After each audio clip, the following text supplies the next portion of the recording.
G'day, good morning, good evening. Thank you for listening. I hope you're well where you listen. This is a medical cannabis show and I respect the law and I hope you do too. Today, I don't know what we're talking about yet because nothing's being organised. I'll wait for the viewers to rock up soon and hopefully there'll be some discussion of some sort of topics that we can start today. And I can start sharing some slides and make it into a show. So if you're rewatching or re-listening back on this, fast forward until you see some slides, or if you're listening, maybe fast forward 5 or 10 minutes. Because I'm going to wait for till 2 minutes and see if people rock up and if there's going to be some topic. Like Sunshine Rainbows. How are you? Sunshine Rainbows, hope you're well.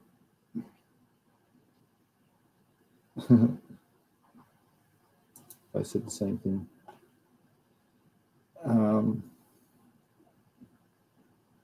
Yeah, because I haven't got anything organised. So I'll just wait for the 2 minutes mark and then I'll start talking about something related to the show. So 30 more seconds. I need some background music, don't I? Some elevator music.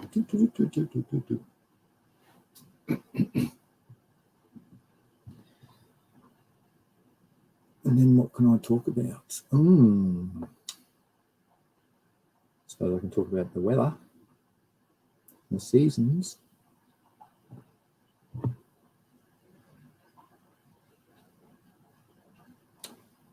All right, 2 minutes, so I can start talking. And hopefully some people will rock up and put some questions in chat or some discussion topics. What I can talk about is the weather and how we reach the solstice. It's the middle of the year. So it's either really hot or really cold, depends which hemisphere you're in. So if you're in the northern hemisphere, things should be cranking along quite well. And you should be looking to come into colder times in a month or so. So you'd be getting your IPM ready for your fungal problems that will arise. And in the southern hemisphere, you'd be thinking about your outdoor ones that you could put out soon. So you might want to, and that's not going to be until September. So you can possibly get them ready in a couple of pots and do your thing. Yeah. That's Sunshine puts a question, interested in hearing about azos, if you know anything. I've heard good things. Oh gosh, I know a fair bit about azos. Yes, I do. Also heard it's detrimental if overused. Oh, that's a myth. That is wrong. It'd be nice to hear why that person has suggested that, but that's not really correct, and I can go into great detail why. Hello, Lene. How are you? Nice to see you. Genetic Memory Farms. Hello, how are you? Hope you're well. There's been a pretty rad question asked, which is about azos, and I can really go into terrific detail about the good nitrificating azos and the bad denitrification azos. So there's a few different species. It depends what you get and from which genus. But yes, some good and bad things. I can go into pretty good detail. But I'll say good day to Zarin Spray. Hello, Zarin from the UK. Thanks for joining at that weird hour that it must be.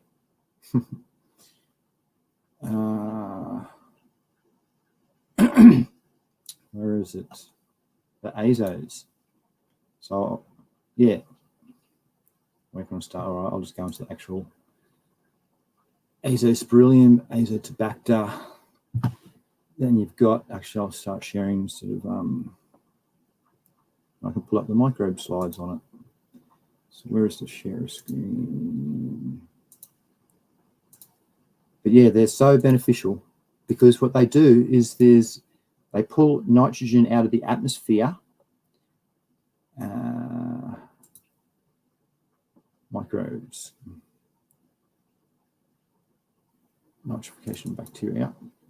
So they pull nitrosomus, nitrobacter.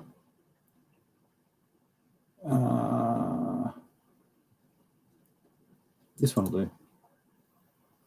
Oh, there was a better slide there. I'll go back a couple.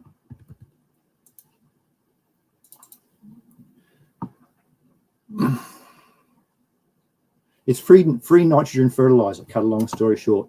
So if you want free nitrogen fertilizer, you've got to pick your microbes correctly and to make sure that they're symbiotic as well. So nitrosomus takes ammonia and converts NH3 into NO2, which is nitrite. And then if you've got the nitrobacter sitting there, which uses nitrite and then converts that into nitrate, that's your from gas into an element from two bacteria. So it's just fed the plant nitrogen. Remember, it needs two forms of nitrogen, which is the NO3 nitrate or the ammonium NH4 plus. It's two forms that it uptakes. So by having those species around in your substrate, that will allow that to happen. So there's two types of feeding. You can go synthetically, where you just give it nitrate, or you can use organically, where you'll have bits of plant material and things like that will be mobilized with elements inside of it, and then you have microbes to break it down. Enzymes, usually, they'll break it down, or they can go through their metabolism process like they have here, and then that will convert it into the element which is required. Cut a long story short, nitrite, yeah, nitrosomus, that's rad. So that's, you can, from your piece, so if you want to, oh, I don't want to go about making it. And you want to talk about azos. So azos actually pull nitrogen out of the atmosphere, so N2, and they'll convert it into ammonia or ammonium. So then you'll have the nitrosomus, and then it'll go through its cycle. So that's how the cycle is. Let's get into some other ones. Nitrosomus, yes, that's a nitrobacter. Definition, nitrosomus is the genus of nitrifying bacteria which converts, you asked about azos, so actually I'll get to the point. This is just what they do. Azos, I have to go on the model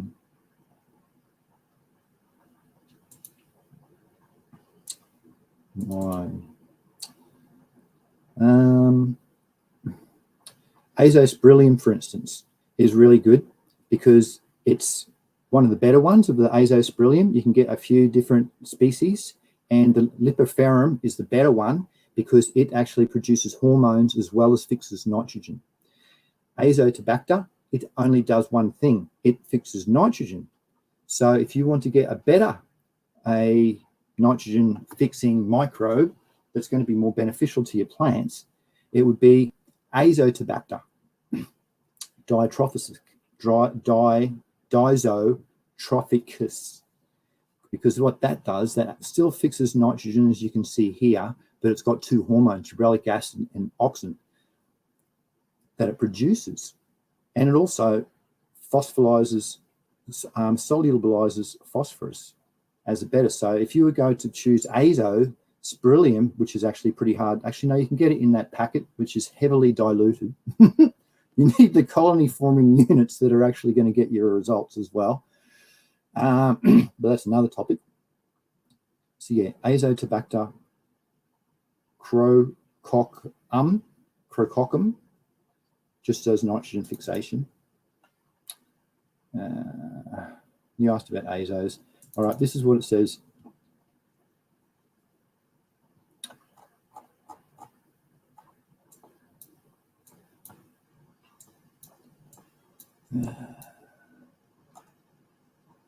Azotobacter is a genus.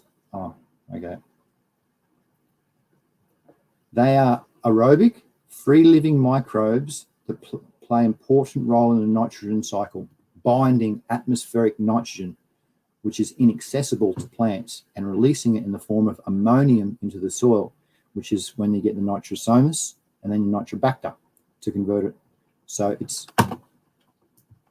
that's ammonia, but ammonium, it's readily available to the plant. So it's rad. So it's so beneficial, just this one. And to have a dominant amount of these in your substrate, you have to get billions amounts. So colony forming units with the times 10 to the power of 7. What's that? That's a million. So you want at least 8.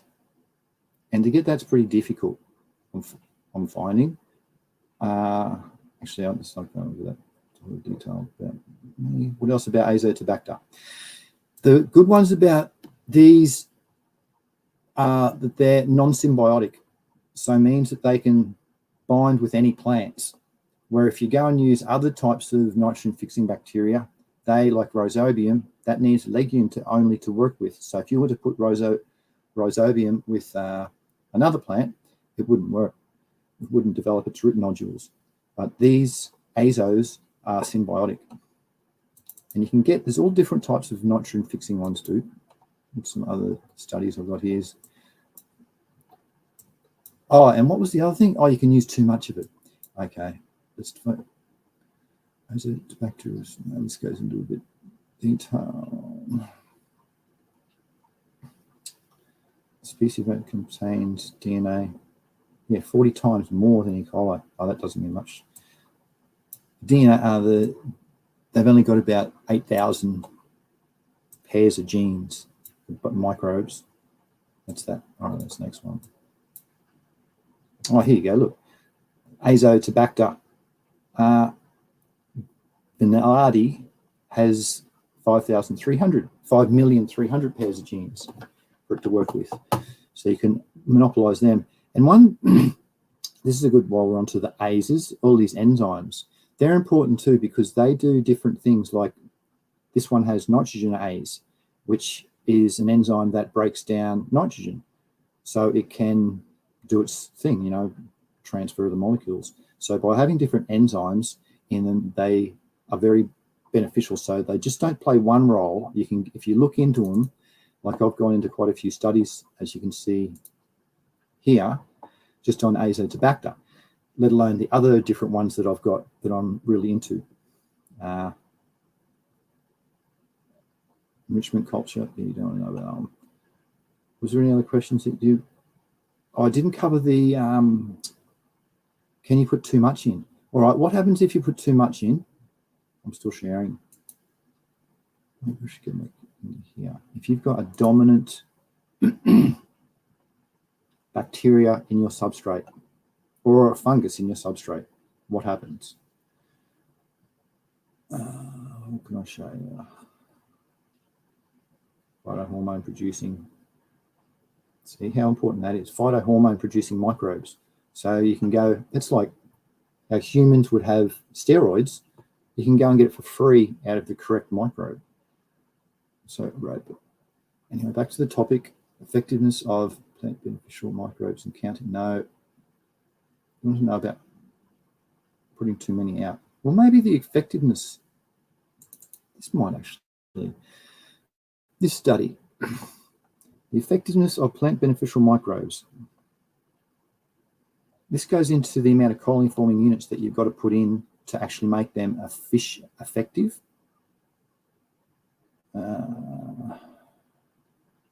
Because it's about 1 million. No, it's 10 to the power of 7. I remember reading that. Culturally independent markets, no. Growth chamber, no.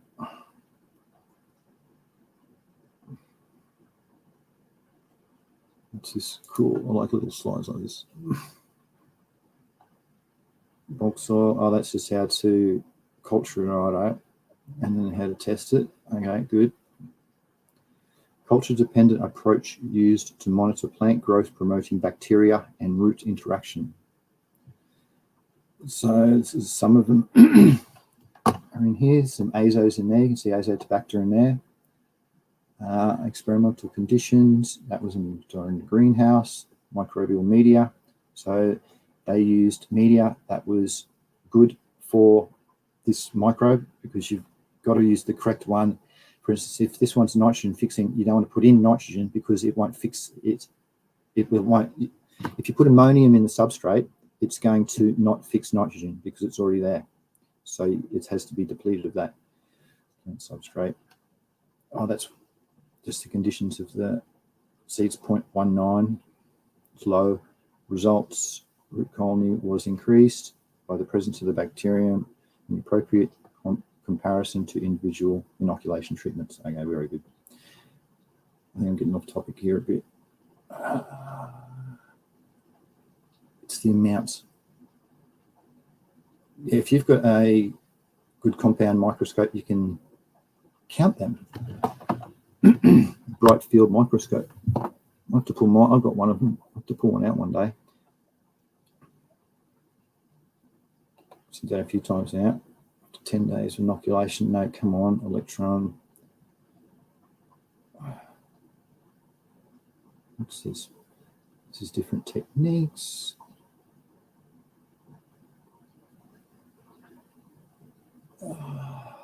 Molecular approaches. Oh no. PCR. Oh, gee whiz.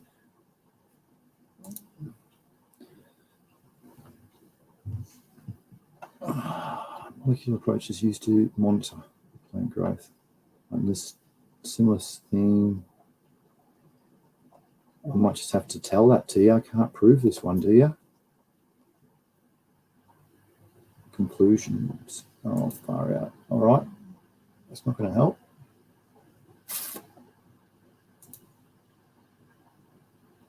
I should probably see if there's any questions. Oh, gear changer. There you go, gear changer. I'll go back up to where it says where we're up to. Oh, I'll put that thing up there. Also heard if it's detrimental, if it's overused. If you're using the incorrect microbe, yes. If you're using the denitrificating microbes, so you've got to make sure it's nitrificating. That's bad, because denitrificating microbes, they use them in wastewater treatment plants. So if you've got that in your substrate, that's going to pull nitrate and turn it into ammonia. Into nitrogen, dinitrogen. So it gets rid of the element that the plant requires. So that's really bad. So that makes sure your selection is really, really good in the species that you want from your nitrificating bacteria.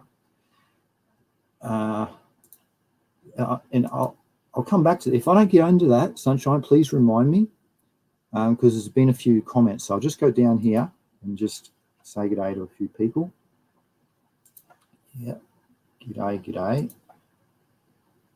You're referring to mycos specifically, or what sort of microbe is it? Because they've gone and said it's mycos. That's the brand, the packet mycos and azos you can use. Mycos is actually fungal, but you have to look into it and see what sort of microbe it is, if you can, please. And then I can go on about that specific microbe. You're using chitosan to help protect against fungal pathogens. Chitosan's a bit of a stimulant as well, but if I was going to protect against fungal pathogens, I'd be going for, depends what type of things you're interested in, but a lot of the bacteria, they'll put out the ases, and you want chitinase. So if your bacteria is going to put out chitinase, that's going to break down the cell walls of fungi, which is chitin. So Pseudomonas fluorescens is a really good one for that. There's quite a few of these ones that are really good for fungal pathogens. You can need an entomopathogenic bacteria like Beauveria bassiana or Bacillus thuringiensis. Ones like that are really, really rad for those types of fungal situations, and they'll actually go and target the Oomycetes that we don't like Fusarium, Pythium, Botrytis even. It's interesting. I hope that helps. Zarin. Welcome, Zarin. Hey, 420 Fred, how you going, 420 Fred? G'day. Week 4 flower, well done, Fred. Lovely. Hey, how you going, gear changer? Hope all's well. Hey, g'day, Mace. How you going, mate? Any questions? Drop them in. I'm just going on a bit about nitrogen fixing bacteria at the moment and its benefits because of Sunshine's question. From your mate. Germination is that moisture is drawn up from the seedlings to access more readily. Wow, the effect would be so low, the gravitational pull. You can do that. You can test that and see if it moves water in pots, but it moves bodies of water. That's from my weak understanding. What we're talking about, the azos, and can you overdo them? Oh, yeah, all right. So what happens if you put too many microbes into your substrate? Well, that's called having a dominant microbe in your substrate. Like labs is bad, for instance, because if you go and I shouldn't really put labs down. It's just a very biofilm. It forms a massive biofilm, which is a non-symbiotic. What's this say? I know it's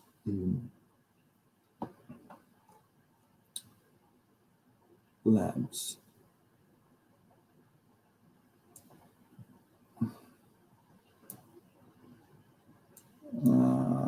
Lactic acid is used in post-harvest treatment, development of microorganisms that are responsible for shortening the shelf life and freshness of products. Its ability to produce antimicrobial compounds with strong competitive action against destructive microorganisms. See that?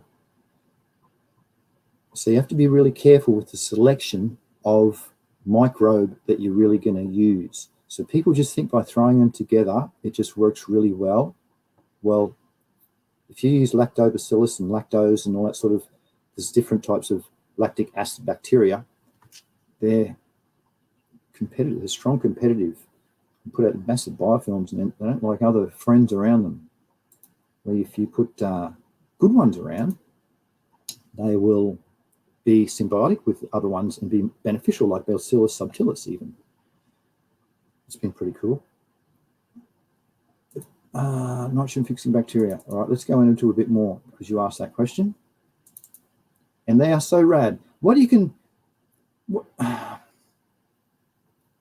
do is you get the right amount of bacteria in your substrate, and it can stay there.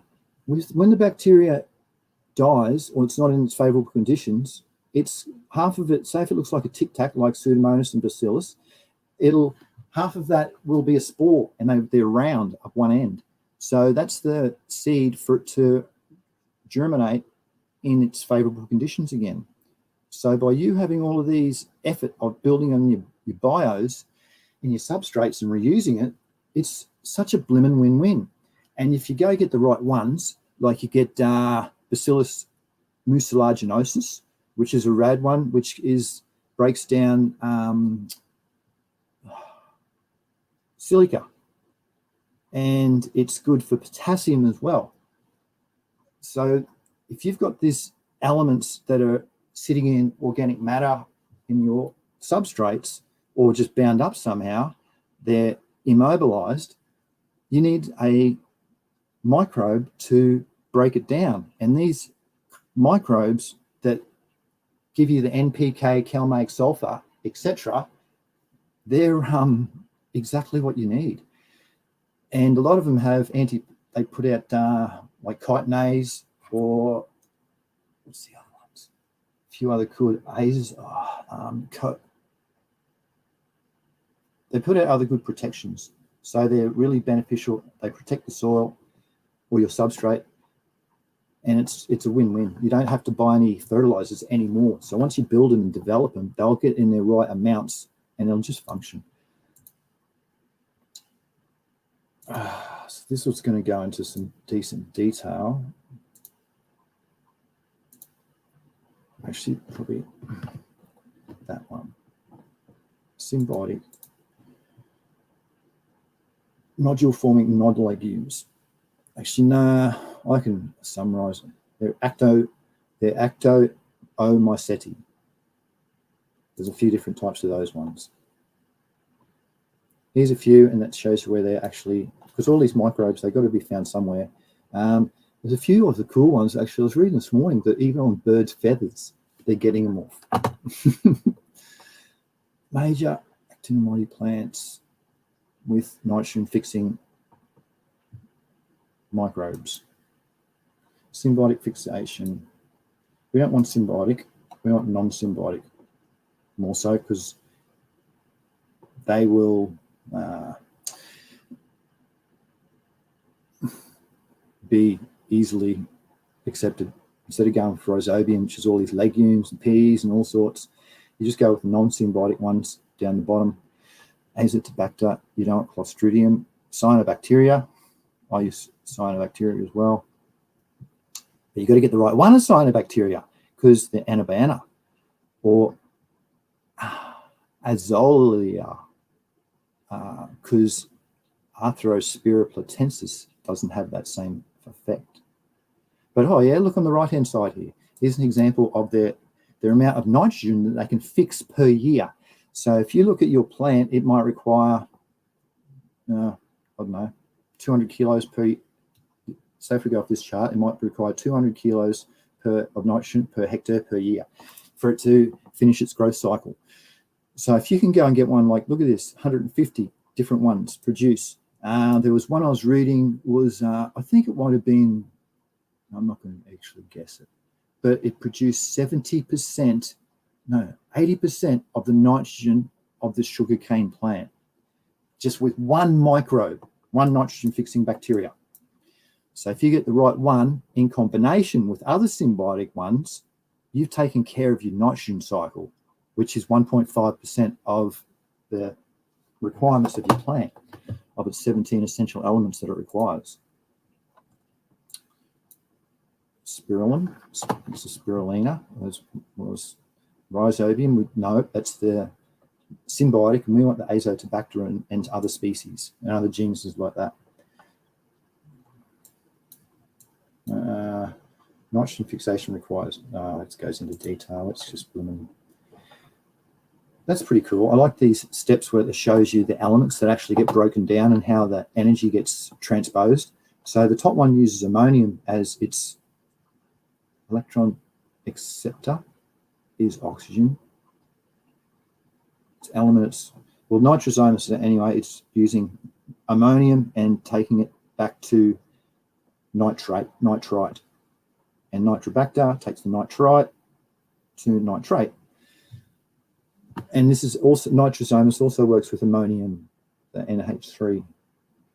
So if you've got your azos, that'll make it into NH4.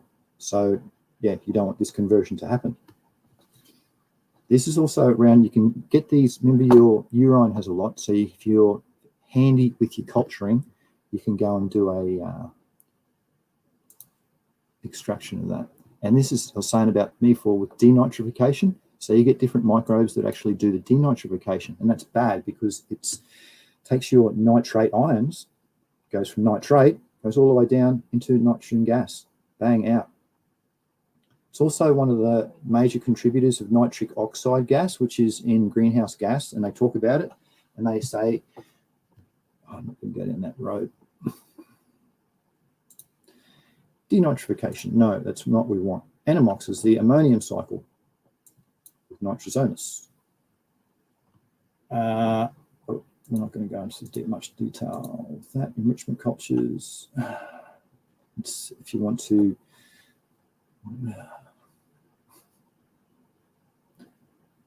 you can read it at the top there if you want to do that. You can. Or you can buy it. And then you want to test it under the microscope. You want to make sure it looks like this. That's Azospirillum, Azotobacter coccorum, because see, it's the coccus is the round cells under the microscope. So that gives that one away. But at least that's a pure pure, you'd expect it to get very messy. You'd see all sorts of others around. So if you saw them, you'd be pretty happy after you did a test, just by getting your Petri out and rubbing it on, as long as it's in the right dilution rate, which if you don't know the dilution rate, well, you can serial dilute, which I talked about a few shows ago.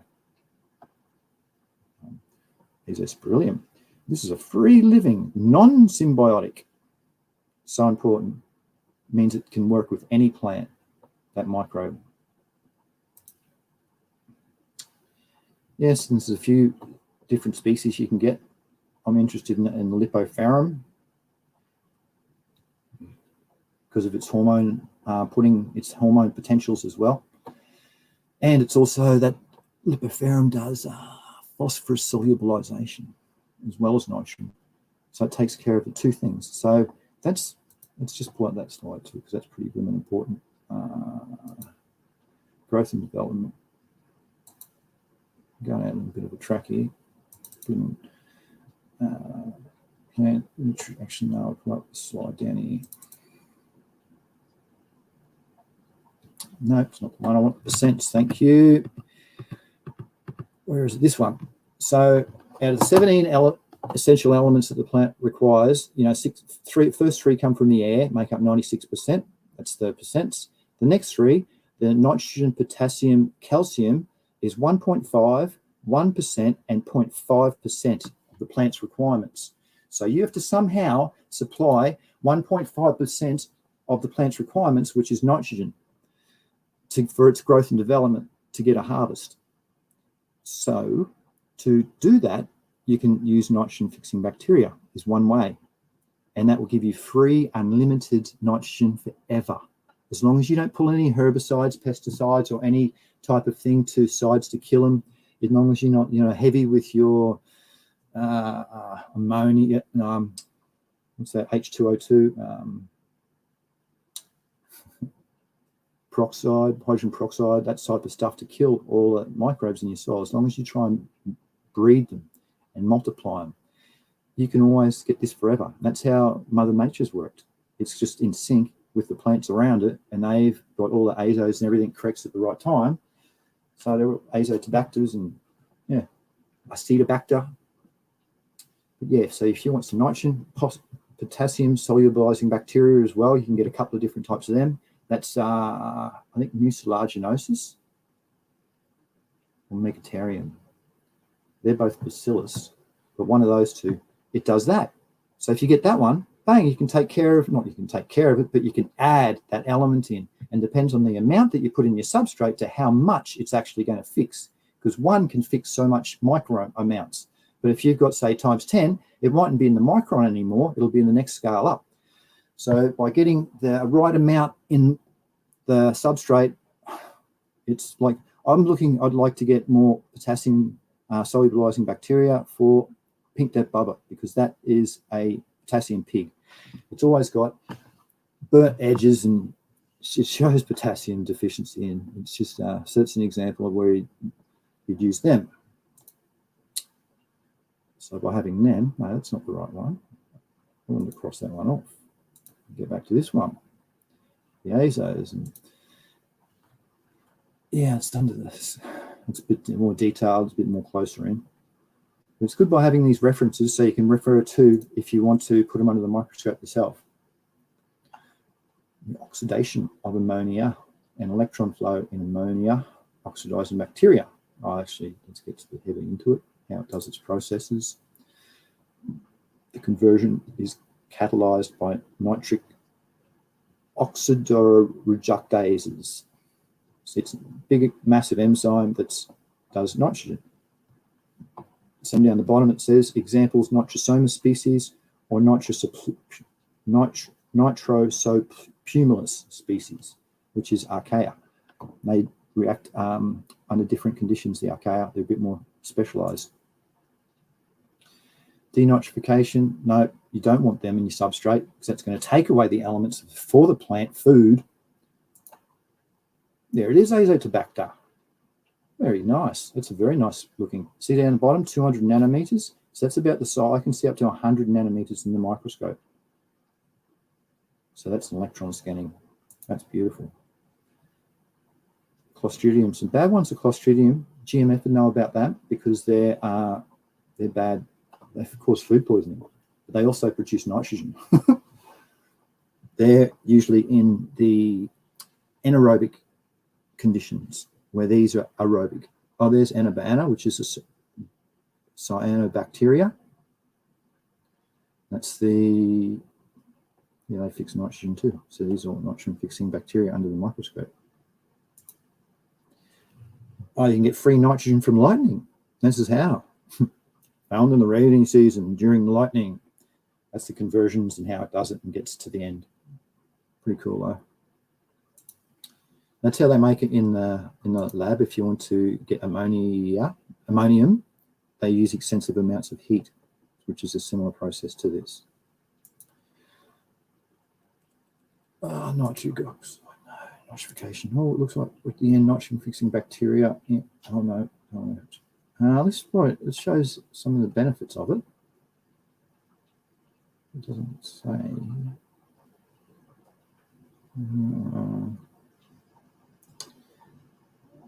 Azotobacter vinylati. So which ones? These are some more different types of nitrogen fixing bacteria. So that's the symbiotic one. So you don't know that one. This is Acetobacter diatrophic, but it's got a new name now with a glucona on the front of it. Gluconacetobacter. Anyway, these are some different types of nitrogen fixing bacteria. And this is, they put the paeani in front of it, the Bacillus azotrophicanus. That's the denitrification one. So this is an example of one that takes it away. We'll probably say it in here. No, it doesn't. Of course not. But that's what that one does anyway. So you don't want that one. So if people think, yeah, I've got azos, man. What type of azos do you have? It's want to be from the azo genus, not a species with the name of azo, because you know the species is the last thing that it's called, and then it goes up from there. It goes species, genus, family, and goes up. So you want to make sure that the genus is of azos, because this is an example of the species that is azos but is bad.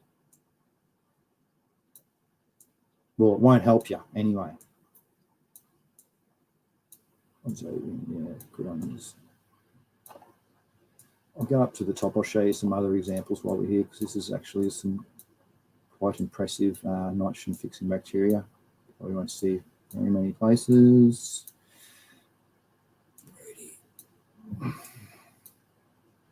And see this, the colony forming units, 10 to the power of 7 CFUs. So that's 10 with 7 zeros. 10 to the power of 1 is 1 0. So 2 is 2 zeros. Then you keep going, adding the zeros. So that's of an effectiveness that you want. So that's a major thing when you're buying your microbes and looking at your azos. If it doesn't say it on the front, there's a high chance you're not going to get the results you want, because they're too low to get a result. So you'll either have to culture them up yourself, put them in an enrichment culture and culture them up, which is what I do, and you'll get the benefits that way. So you might put a few zeros onto this colony forming units by your enrichment cultures.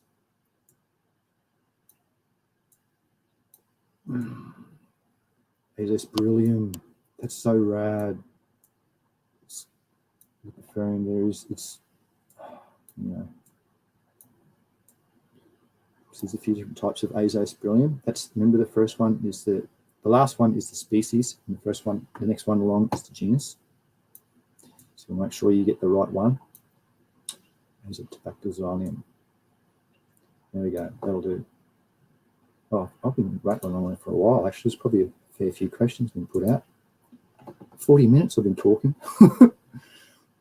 Subtilis, sorry. All right, I got to holy mackerel. Oh, geez. There's Mace. Oh, here he is. What's he saying? Invadement. Yeah, that's right. You said that was pretty rad, didn't you? That's the way. That sounds nice. Don't mind a bit of soundness. Does it increase your heart rate though, mate? That's the thing that I don't like. What's Sarah say? Chitosan works by triggering the systemic acquired resistance response within the plant, more for protecting against botrytis. I'm also applying Bacillus thuringiensis. Very good. Alospirillum brassinaceae.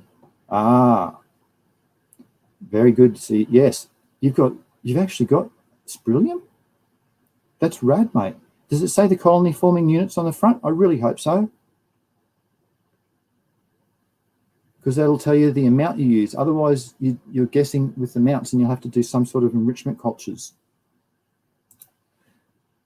Hey, Dave 1969. Here you go, mate. No, I haven't. Subtilis, sorry. Hey, subtilis.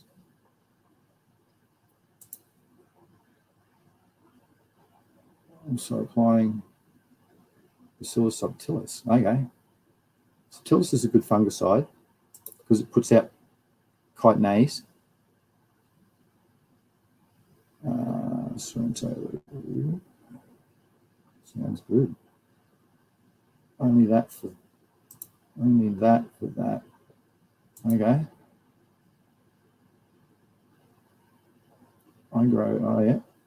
Bit of chat. I'm just reading at the moment. I'm an indica man. Sound like me, mate. I'm an indica fella too, because I got caffeine sensitiveness, so my heart rate goes up from certain sativa dominance.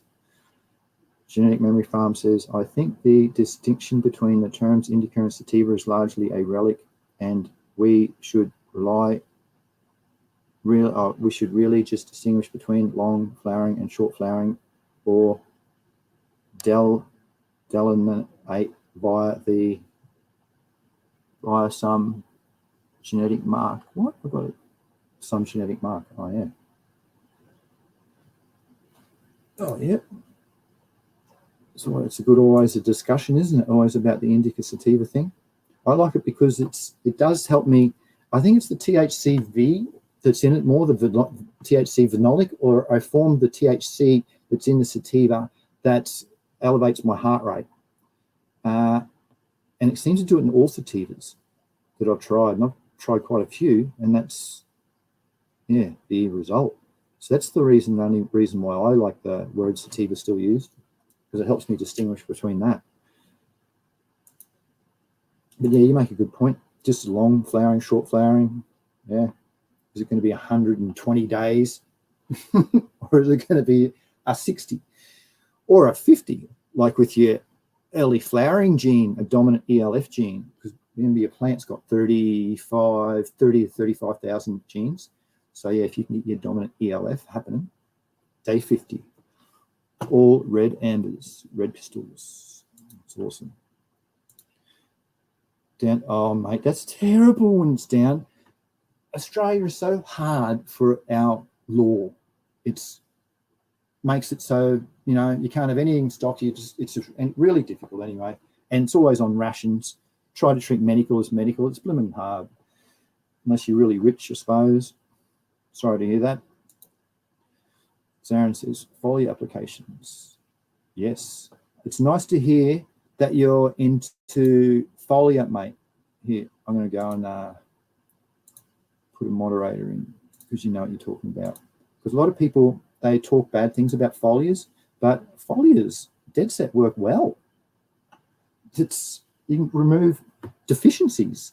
I've talked about this quite a lot. Makes up 100 ppm elements. That's where you do have to use synthetic. But yeah, mix it in, and you'll see it within, depends which element, because maybe you've got a few immobile. You want to make sure it's immobile. No, sorry, you want to make sure it's mobile element. There's 3 immobile elements, which are boron, manganese, and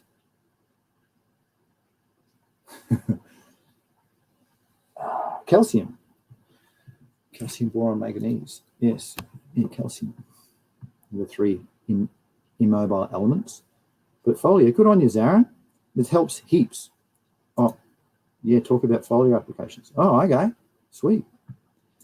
Zarin says he's been applying Botrytis Bacillus subtilis as a foliar, been doing for many years now. Excellent. That is a fungicide because it puts out chitinase, Bacillus subtilis. It's foliar sprays. Okay, I'll try and pull up the foliar spray section. Grow. Oh no, it's not on the main screen. Here we go. I'll just let you watch, so just in case it take a while. Foliar. Which section would that be? Water?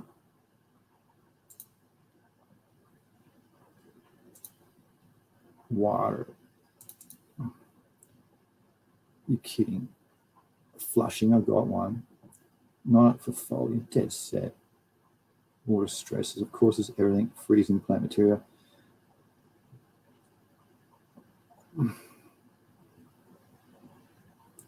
Cutation, water and light, it's not there. I have got a section on foliar, maybe in mineral in feeding, plant growth and development. Phloem, zinc, no.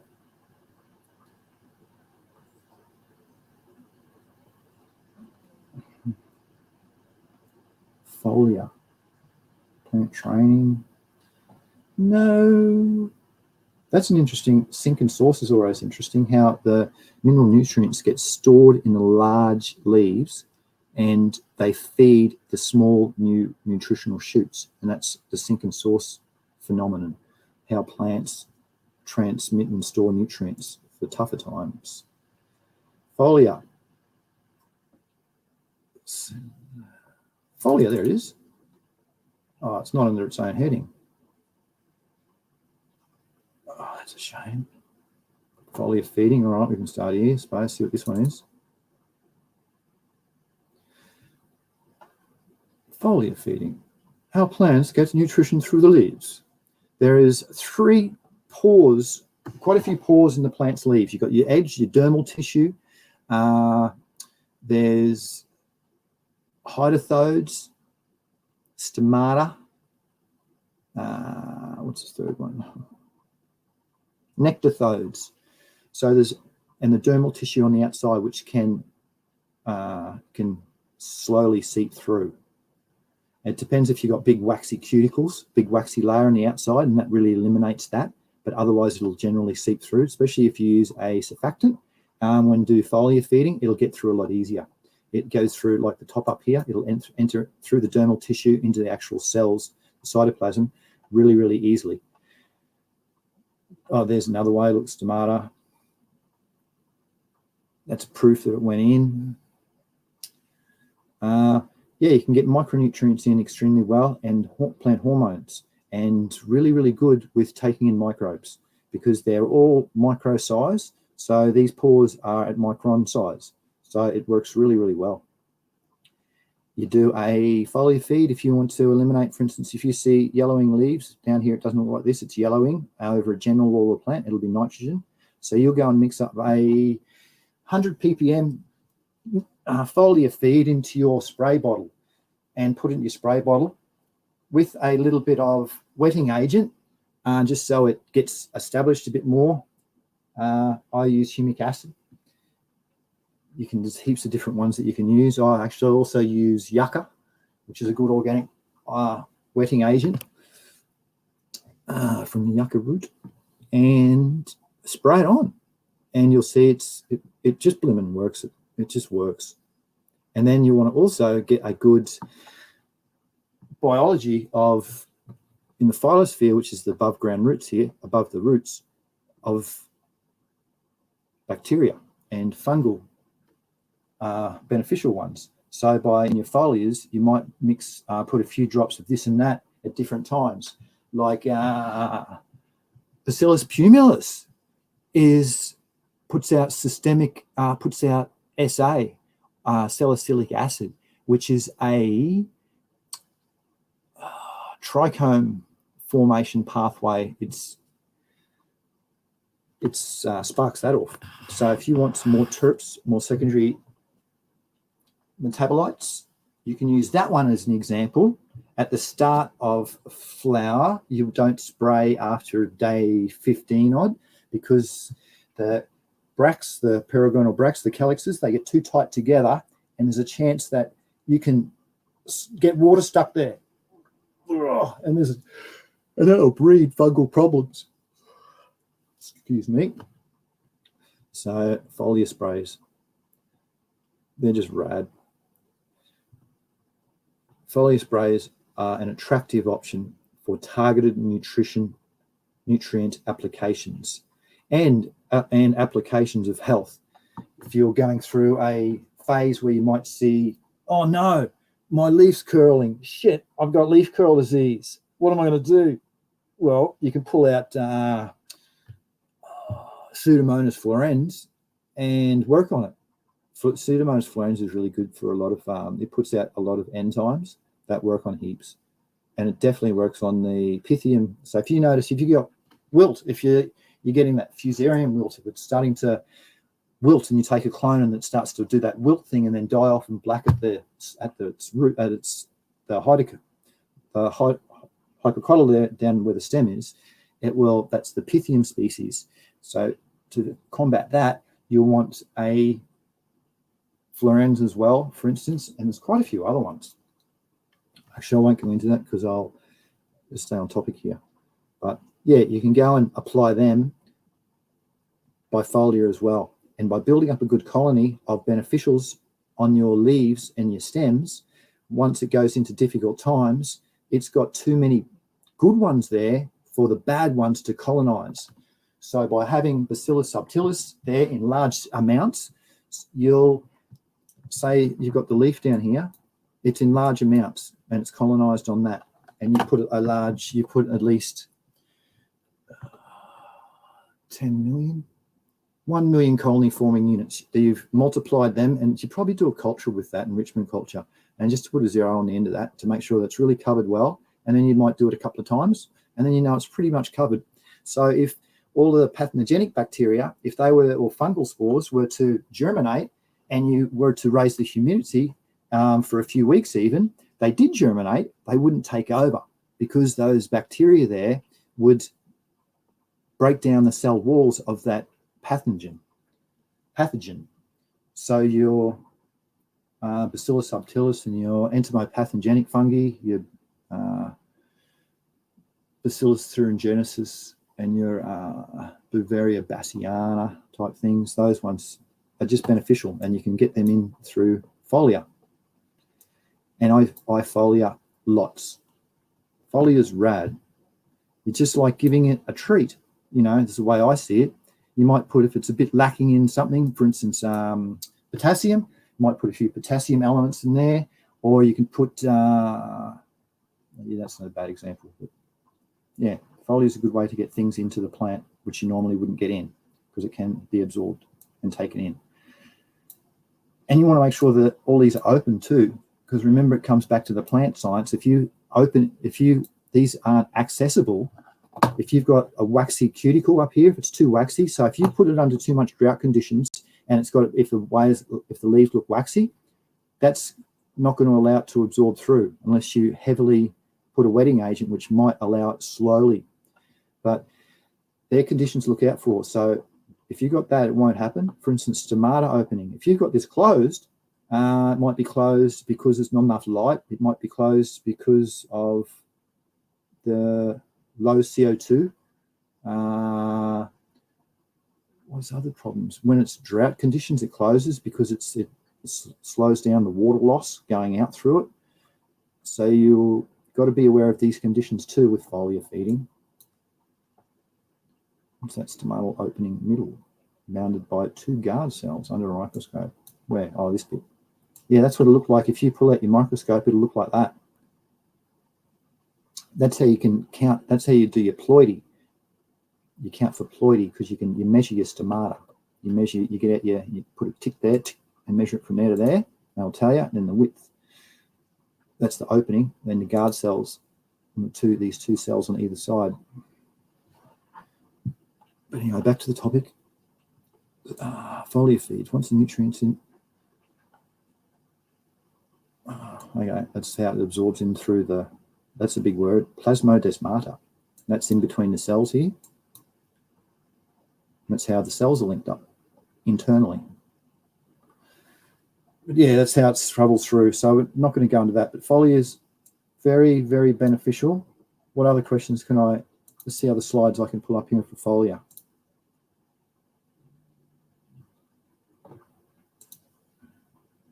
Foliar. Nitrogen in leaves can be increased. Here we go. Nitrogen supply, nitrogen plant CN ratio. Oh, okay. Nitrogen. Oh, righto. It doesn't really help much. Is that what? Why does it come up for that one? See, that's the one I wanted. What's this nutrient experiment? No, wrong one. PGRs, nope. Solubility chart, nope. Symbiotic microbe specifications, I suppose.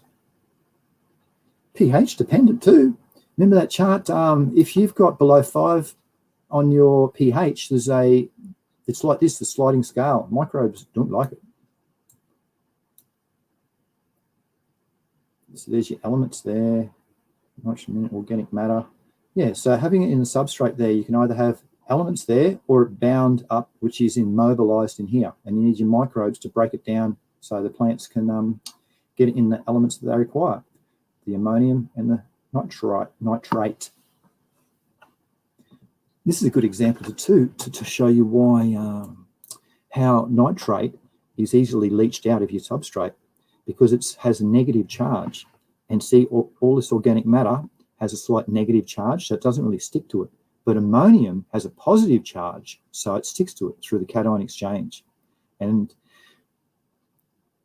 so by trying to target ammonium, it's a lot better in your substrates than nitrate. So if you were to get down to a microbe and to break it down into different elements that you require, that's to be perfect. Just for that reason, that there's a higher chance that it's going to hang around for longer and not be leached out. Foliar sprays, state topic. That's about it, is it? Responses, symbiotic microbes, vermiculite, deficiencies. Well, I'm sure there's more on foliars.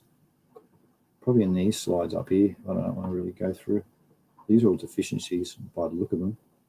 Surfactants, I was talking about that before. Non-ion, yeah, now you can get into this gets a bit confusing. There's 4 types of surfactants. So there's ones with positive and negative charges, and then there's ones with both charge, that they have a positive and negative, and then there's ones with no charge. So you have to go and choose the ones that you want. And then over here is the examples of them. So if you just want a normal soap that normally has a positive charge, so that could go and leach out all the negatives, because the negatives will stick to this thing and then it'll just keep it going. And if you want to pull out all the positives, so if you've got too much calcium, for instance, in your substrate, you'll put in a cationic wetting agent, which would be like these types of detergents over here. That didn't help one bit.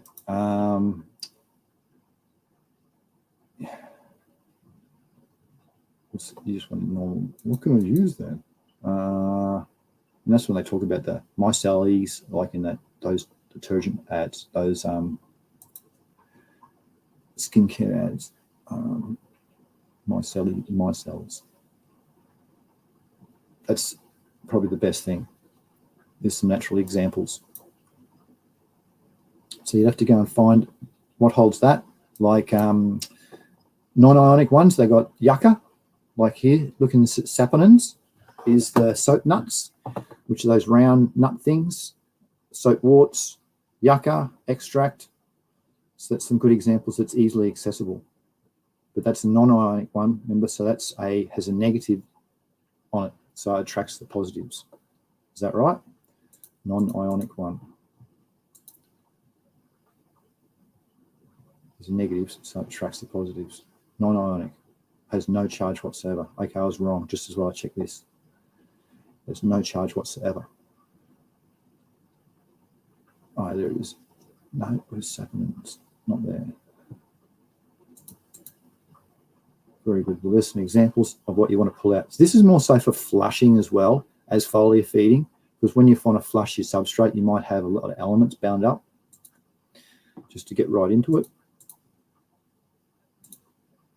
Foliar feed, back on the topic. What's this thing?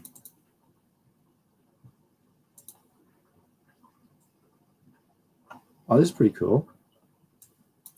This is the difference between a wetting agent and not. So the spray droplet on the left does not contain a surfactant, where the droplet on the right contains a surfactant, which improves its coverage. So see how it spreads it out, so there's a higher chance it's going to absorb. On the left, it's just going to run off when that's chance of the angle. And the angles are down here. So the leaf with the surfactant, its angle is a lot lower, so it spreads out more. And with high, it's rounded, so there's a high chance it's going to roll off. So this one's going to absorb it into it. Difficult to wet the species. Oh, yeah, okay. Very good. Nitrogen metabolization. What's under here? We talked a bit about. Oh gosh, look at it all. Righto, not going to talk about that. Foliar feeds. Did it? I only really had that one. I'm sure I got more. Anyway, did that help? Let me know, please, if it's gone through. There's been a few comments. Cool.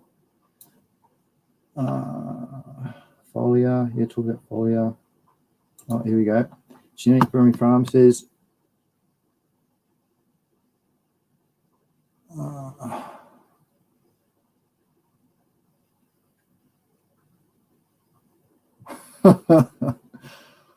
funny.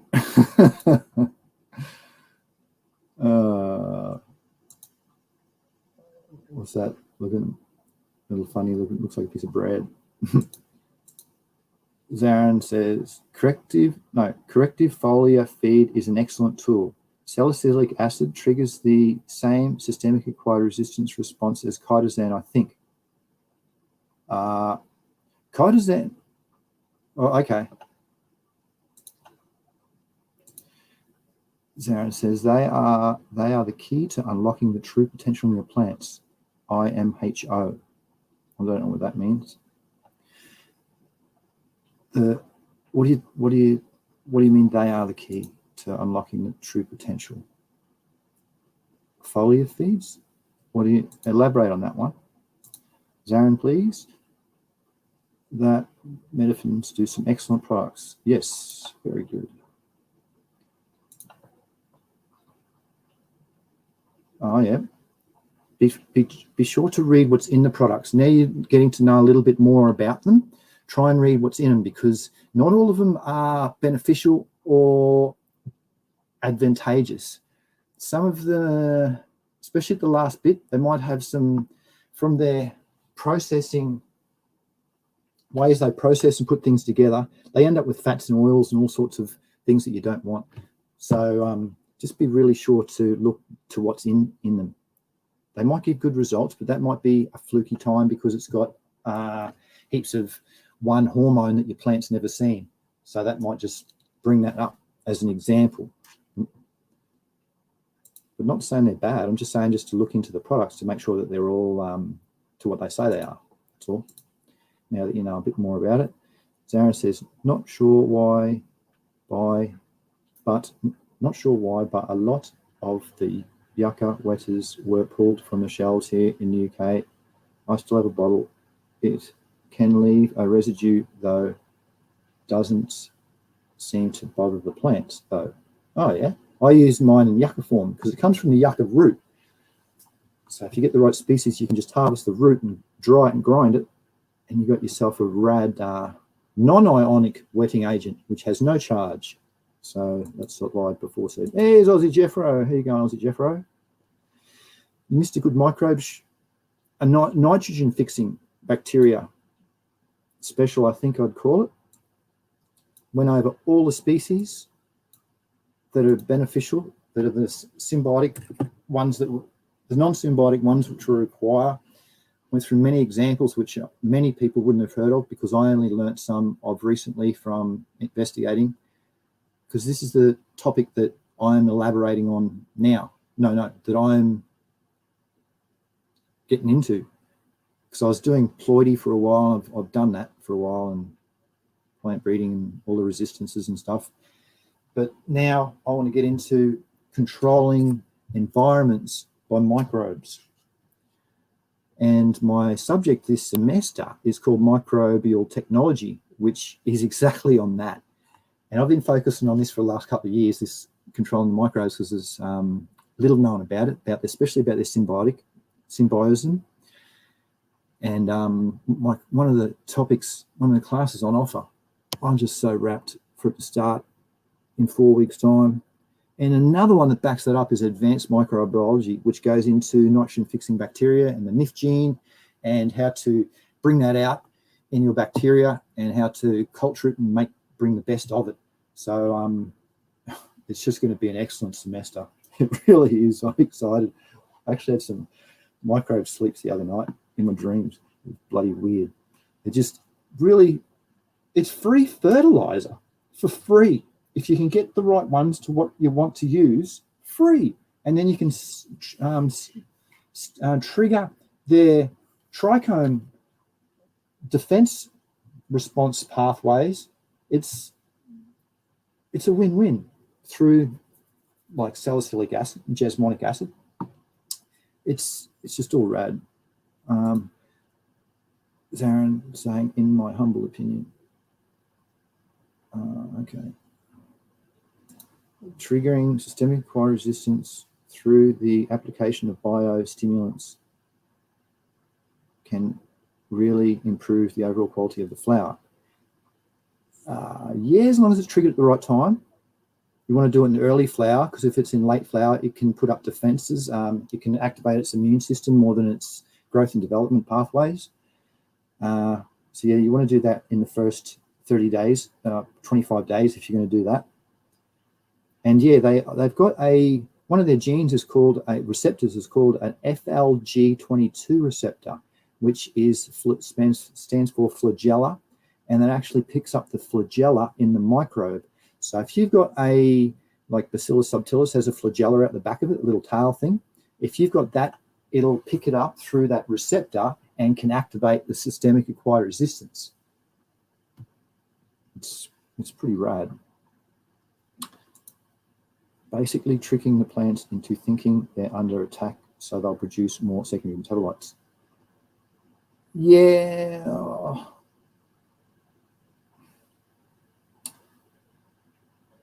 Puts it under a stress. Well, it depends on what microbe you use to the response that it gives. Because if it's a phloem feeder, it definitely will trigger that response. It'll put out a stress signal, and then it goes into fighting defenses with that, which it puts out different like pheromones and terpenes that will attract and defend itself, and that's the secondary metabolites. A good way to use with the systemic acquired resistance is for priming genes. Is look back on a few of my shows, Zarin, on this topic, systemic acquired resistance and innate acquired resistance. The two types of ways that you can build defenses in your priming your genes in your plants. So if you're into breeding, that's something that you'd really want to get into.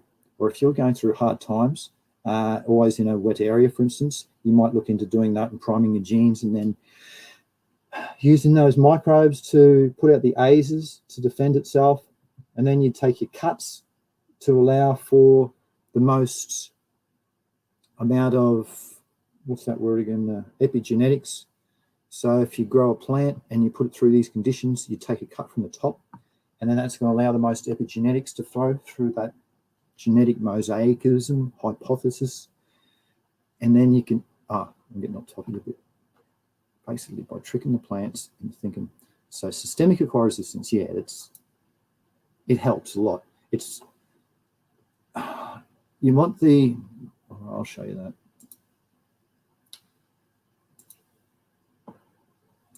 I'll share a screen so you can see all the slides I've got for this topic of plant immunity.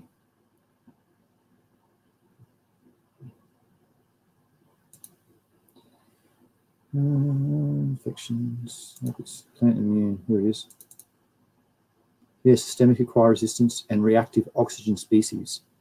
Because you want to make sure you don't produce reactive oxygen species whilst doing your systemic acquired resistance process. Because reactive oxygen species are bad, and that's what starts killing the plant, puts oxygen inside and goes all those different superoxide dismutase and all the bad things that are in there. Right, what do you want? Oh, that's right. I wanted one slide. Where is it? To show the signaling, cascade signaling pathway for trichomes. And it's through the resistance. It's not there. I'm not going to go through all that.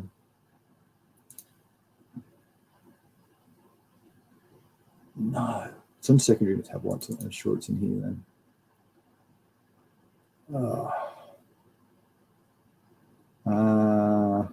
There it is.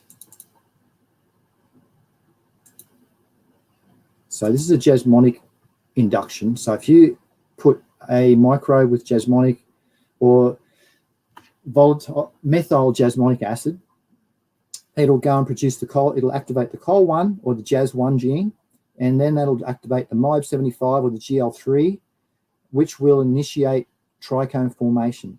And then it depends on how it's been activated to if it goes into the defense proteins or if it produces terpenoids. So that's an example from putting the right hormone for secondary metabolites. Sweet. It's hard to make not make points, but share my words sometimes. Yes.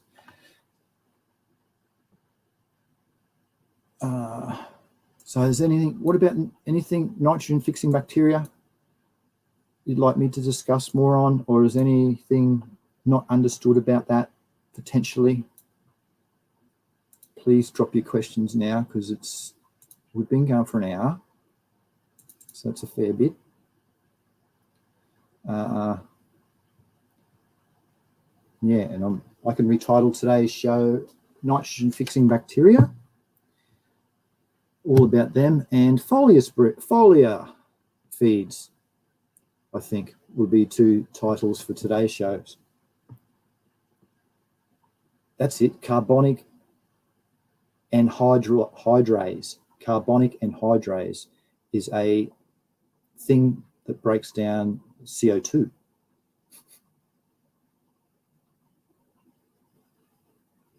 And quite a few of the microbes have that.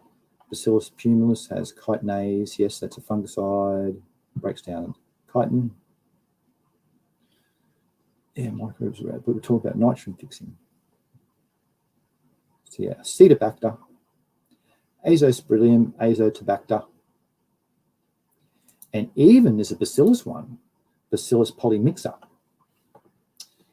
So that's something for you to look out for. That's something that's in my kit, and that you can try and include into your diet for your substrate, because it's only a win-win thing.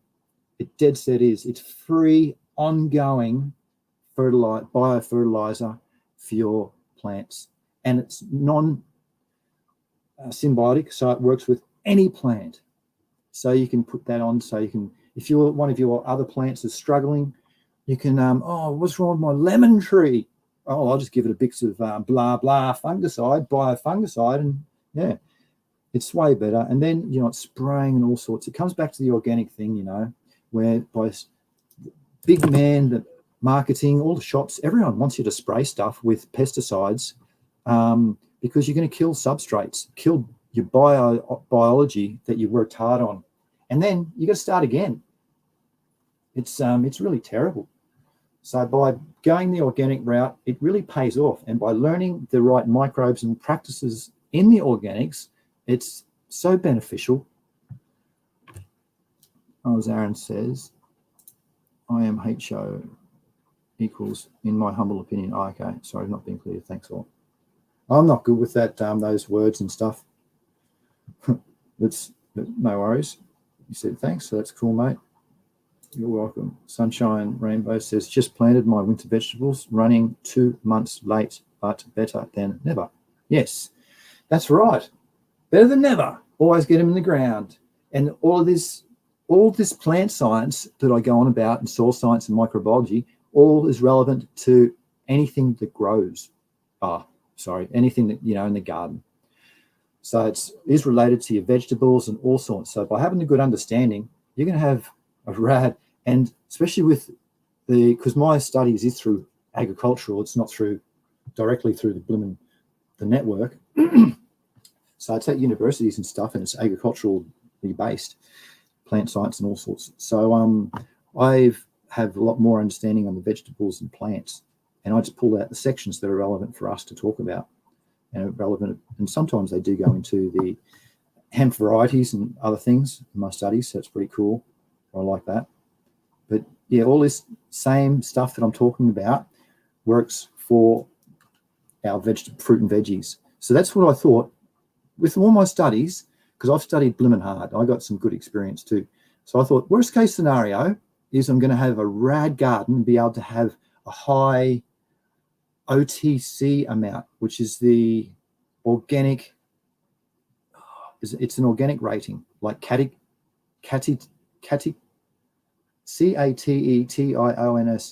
catechins, something like that, and that's the organic rating for ORAC.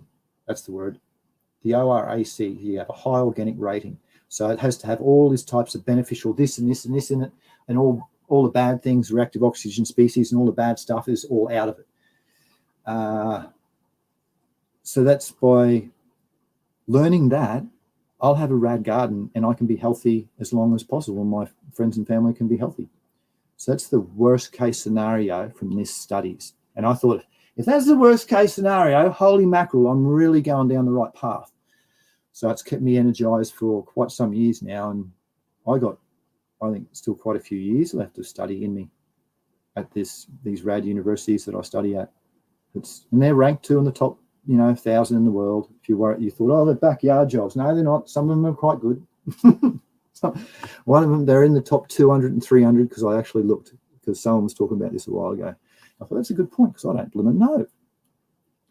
But yeah, it just pays off in the long run. There's a cool course, actually. Organic farming was one of the best eye-openers. And then there's another course called Organic Certification, which was just sort of an add-on. But anyway, back to this. Aussie Jeffro says, cheers, AussyCC. Always appreciate your time. Thanks, mate. Thanks for your nice words, Aussie Jeffro. Have a good weekend, he says. Thank you, too. Sunshine Rainbow says, kale, chard, silver beet, broccoli, parsley, spinach, brassica. Rip it in. The soil is unbelief, he says. Yes, that's wicked. Turning it over. Yep. Be careful with you doing, if you're going into that type of a route too, this is more so where these beneficials biopesticides comes into it, mate. Because by you putting Bacillus thuringiensis, that can cover over 200 different pests. Aphids, thrips, all sorts of moths from the Hymenoptera family, and the Lepidoptera family, the butterflies, all sorts of different things that it can cover. So by understanding these, it will also help you more so in the garden. I'd like to, when I get a bit more proliferant in it, because I'm just starting in the microbes, I feel. Once I get a few more years under my belt, I think I could do something in this field. Anyway, I didn't go on much about me. Soil. Yum at sunshine. Yes, I agree, Renee. GMF says, now we just have to teach people to cook what they grow instead of ordering online. Yes. I am amazed at how few people actually make their own food at home. Most people are on convenience. Yeah. I haven't eaten takeaway for years, and that's only because I can't afford it. I cook twice a month because I got hand problems and arm problems. So I cook twice a month and make 14 meals at a time. It's great. So, yeah. put on loud music, take a few painkillers. It's bloody excellent. That's why I try and make it excellent. But yes, I agree, mate. You have to eat all the good, grow the goodness, and grow all these dwarf varieties and miniature varieties and potted varieties that you can bring inside and all sorts. And yeah, it's terrific. Let your plants work for you and clean your air. Not enough people have indoor plants to go through and scrub the air for them. And the right plants can really, really help with that. And there's even plants that you don't have to water for those that don't like to water, like the air plants. There's and they look pretty spiffy, some of them too. Anyway, I'll try and keep it to the nitrogen microbes. What else can I say? By getting, what was that point on them? Oh no, that was a trichoderma. It's not nitrogen, so I'm not going to talk about that one. Trichoderma is a fungicide that's beneficial as well, but there's ones you can get that are more beneficial. So by knowing what that microbe does, you can get the best out of your conditions. Yeah. I didn't talk much about Arthrospiraplatensis. Actually, I'll share some of this, because this is another cyanobacteria, which is a nitrogen-fixing bacteria, which you can use, which I don't like giving many of my secrets away, but I use it.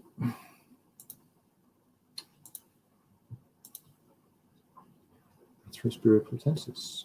Yes. And if you look up to buy that, they call it spirulina. It's 75% tryptophan, which is an amino. And that amino, it's an actual auxin precursor. So, you know, the plant's hormones, one of the major hormones is auxin. And the plant is looking for tryptophan, so it does all its pathway signaling and converts tryptophan into auxin. So if you can give it tryptophan, it's nearly converted it. So it's a rad amino that's very beneficial to your plant, and it's easily culturable. Am I sharing? Yeah, I am sharing.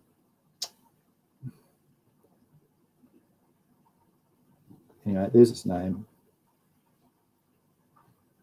Controlled release fertilizer. Yeah, it looks green when it bubbles up. And you scoop the surface and they harvest it, and that's what they charge a couple $100 a kilo for it at your health food shop. And if you look on Wiki, this spirulina, there's only 3 types that are really rad for you, and it's a superfood. That's what they call it. But also, it's a high source of nitrogen for plants. Look at the amount of nitrogen retained and fixed from the. This has had no. I'll show you that one. This is only, that's the temperature, just to get the temperature right. But this has had no food ever. It sits in there and does its thing from it's autotroph, it's called, and it grabs sunlight and converts it and uses its nitrogen that way. So it feeds itself. So you go and you scoop this off and dry this off out and it breaks up, and that's forms its powder. And that's what they sell you at the shops. So you can go and get this culture and do the same thing. Well, yeah, I'm not going to go on about that, but here you go. Here's to dry it out. So you put it onto a drying thing and it just dries out, and then you just collect it.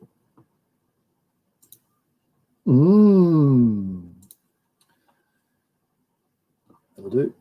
But yeah, it's a very good nitrogen fixing bacteria as well.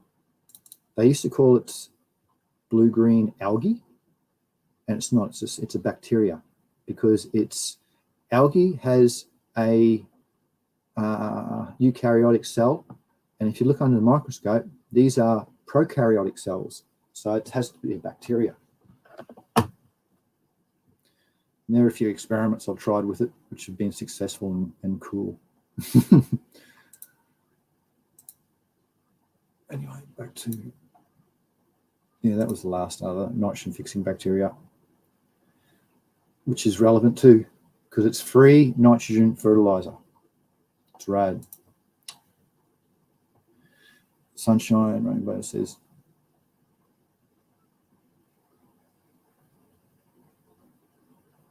oh, wow. He says, takeaway food is dramatically less healthy. The dishwashers in restaurants all use carcinogenic chemicals that leave residues. Wow. And he should know, he's got experience in that industry. Fair income. So that would go down, and with those dishwashers, with those chemicals, do they go into the sewage, or do they get directed into the wastewater? And I bet you it'd be the wastewater, so it goes and kills all those microbes down the track. Because if you want to, no, I can't say that. Sunshine goes on to say, then there's shortcuts such as using sugar and gluten to add substance and reduce food cost. Wow. Yes, I've worked in a few kitchens in my past as well as an electrician, and I've seen some disgusting things because I've had to pull out some equipment. And yeah, they might keep the benches nice and shiny and clean, but stick your head under it and look behind stuff. Ooh. You don't keep those gloves after that job.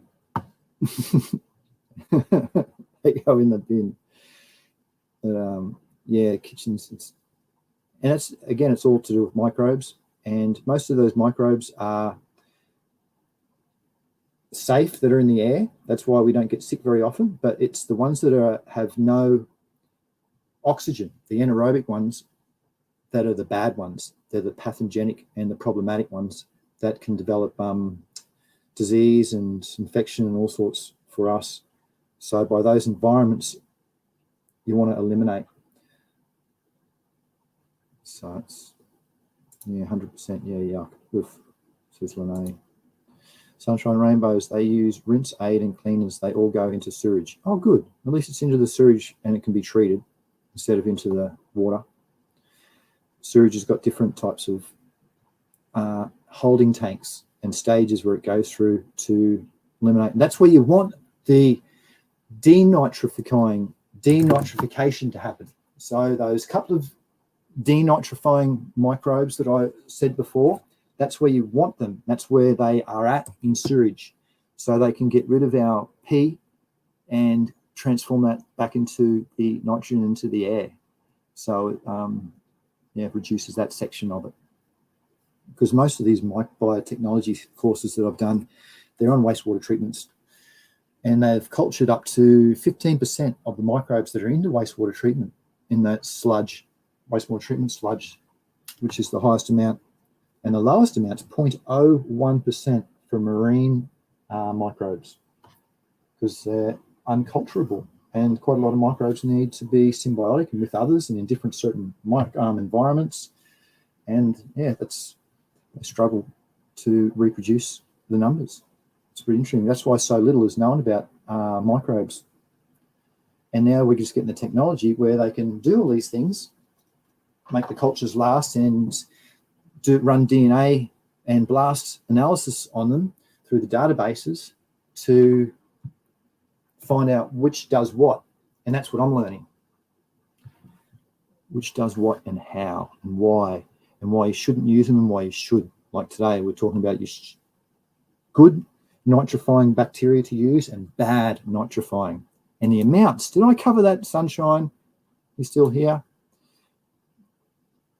The amounts. The question was asked about, it's right at the top, about the amounts of, can you put too much in? If you have a dominant microbe in there, well, that's going to do the dominant work.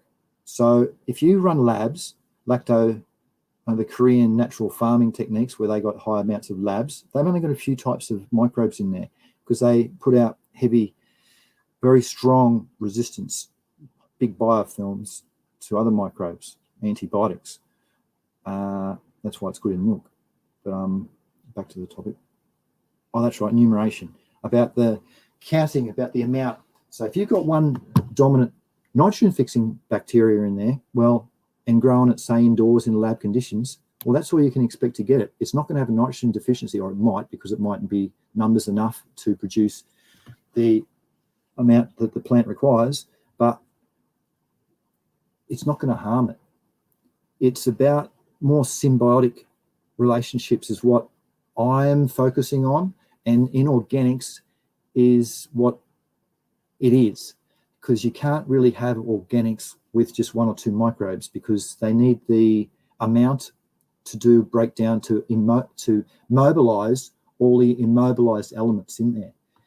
You can get something like, there's a few rad microbes that do like quite a few processes. Like I'm looking ones now that do calcium, sulfur releasing microbes, all sorts of ones like that, so you can get the right amount of feed program through microbes. But stay on the topic, by having one or too much of one type, does it have a problem? No.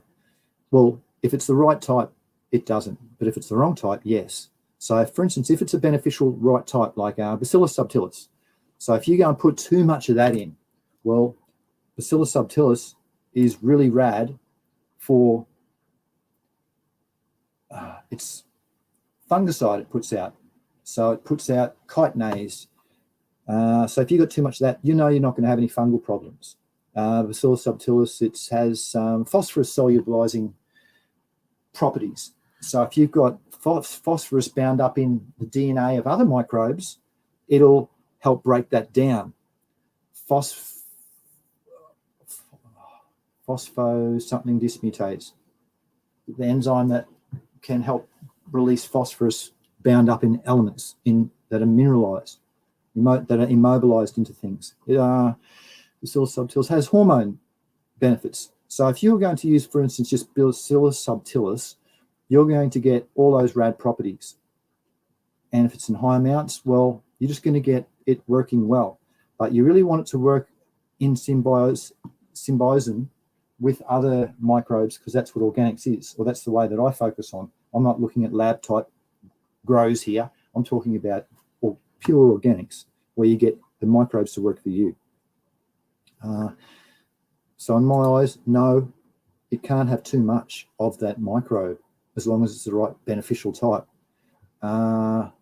It will just be dominant, and it might be hard to eliminate, but you just take it out of its favorable conditions and it'll be reduced. So yeah, prove me wrong. I can't find any information on it, but just from my education, that's what I see. If you get the wrong type, it'll proliferate like a pathogen. It'll just take over. E. coli, that can cover the earth in 48 hours under the right conditions. So it's, hey, you're kidding. Oh, wow, that's pretty funny. There you go, mate. I'm just dipping my toe, making me live in soil, but my knowledge isn't as vast as yours. I'll just start taking notes. Or you can just rewatch these streams. Hey, John the Plasterer. Hope you're doing well, mate. Yeah, I still study at university, and I still do heaps of experiments to give the results that I talk about. I just don't talk about from books or bloody YouTube videos I've read. It's more experience. Azospirillum brassinaceae. Yes, it's very good.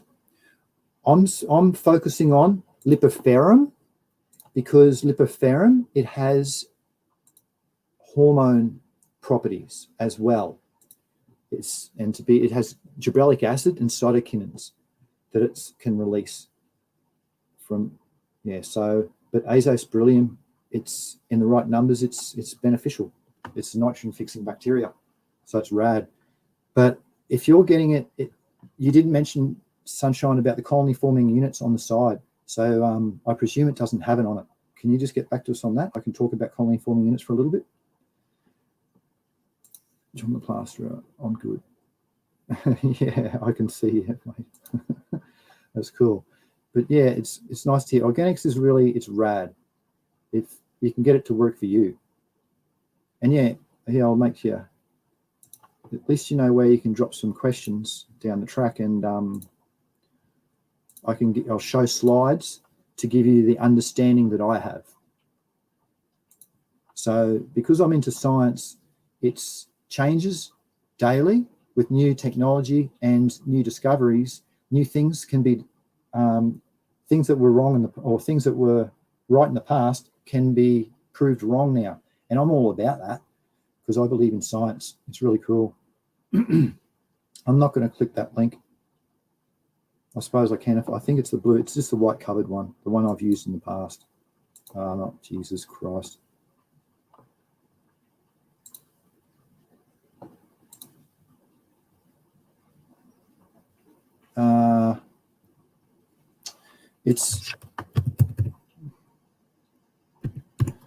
I'll just try. I'll pick up the. Actually, that's the wrong one.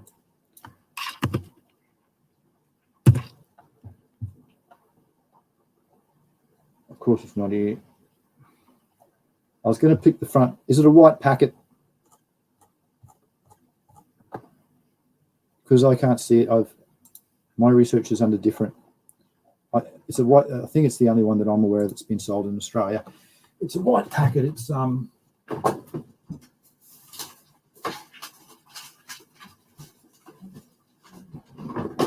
No, it's a black packet. Is that it? Yeah, it is actually. It's the same website. 60 grams. I'll just read up on it a little bit for you. Colony forming units. It says it's got 10. I can't even see that. It's too small.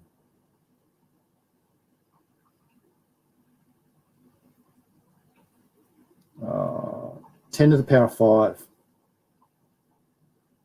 Is it power 5 or power 6? Look on the back of it where it says soil amending guaranteed analysis. So if you were to do a serial dilution, you'd have to do it 5 times, and then on the 5th one, you'd swab the Petri dish, and then you could count the numbers in that, and there should be 1. Apparent. That's what this packet says. And remember from the study that I looked at the start where it says you want at least 7? This has got 5. So you'd have to use a lot of it. And see how it says, that's what used to annoy me. And that's what I got into it a bit more and found out you're kidding. They're just going and sourcing this from whatever they are and then diluting it. So they're putting in heaps of dilution agent, the inert character. There's heaps of different types of ones you can use to chop it down, so to speak. And that's all that's been available. I'm getting my azos is in. You'll trip out here. Can I show you that? I'll see if I can show you this.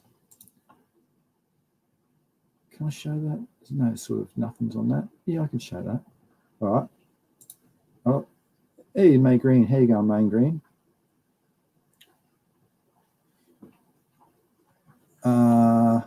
There's a bit of chat about this topic. Hang on. Anyway, I'm lost where I was now.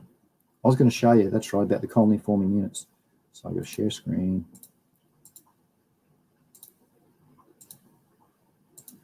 It's the effectiveness of beneficials was a big thing that's made me change my practices. So if we go up here for Azotobacter crococcum, I've got, that's Pseudomonas fluorescens. Down here, 10 billion colony forming units. So that's 10 times, so 10 with 10 zeros afterwards. And for this amount, I'm supposed to use 2 grams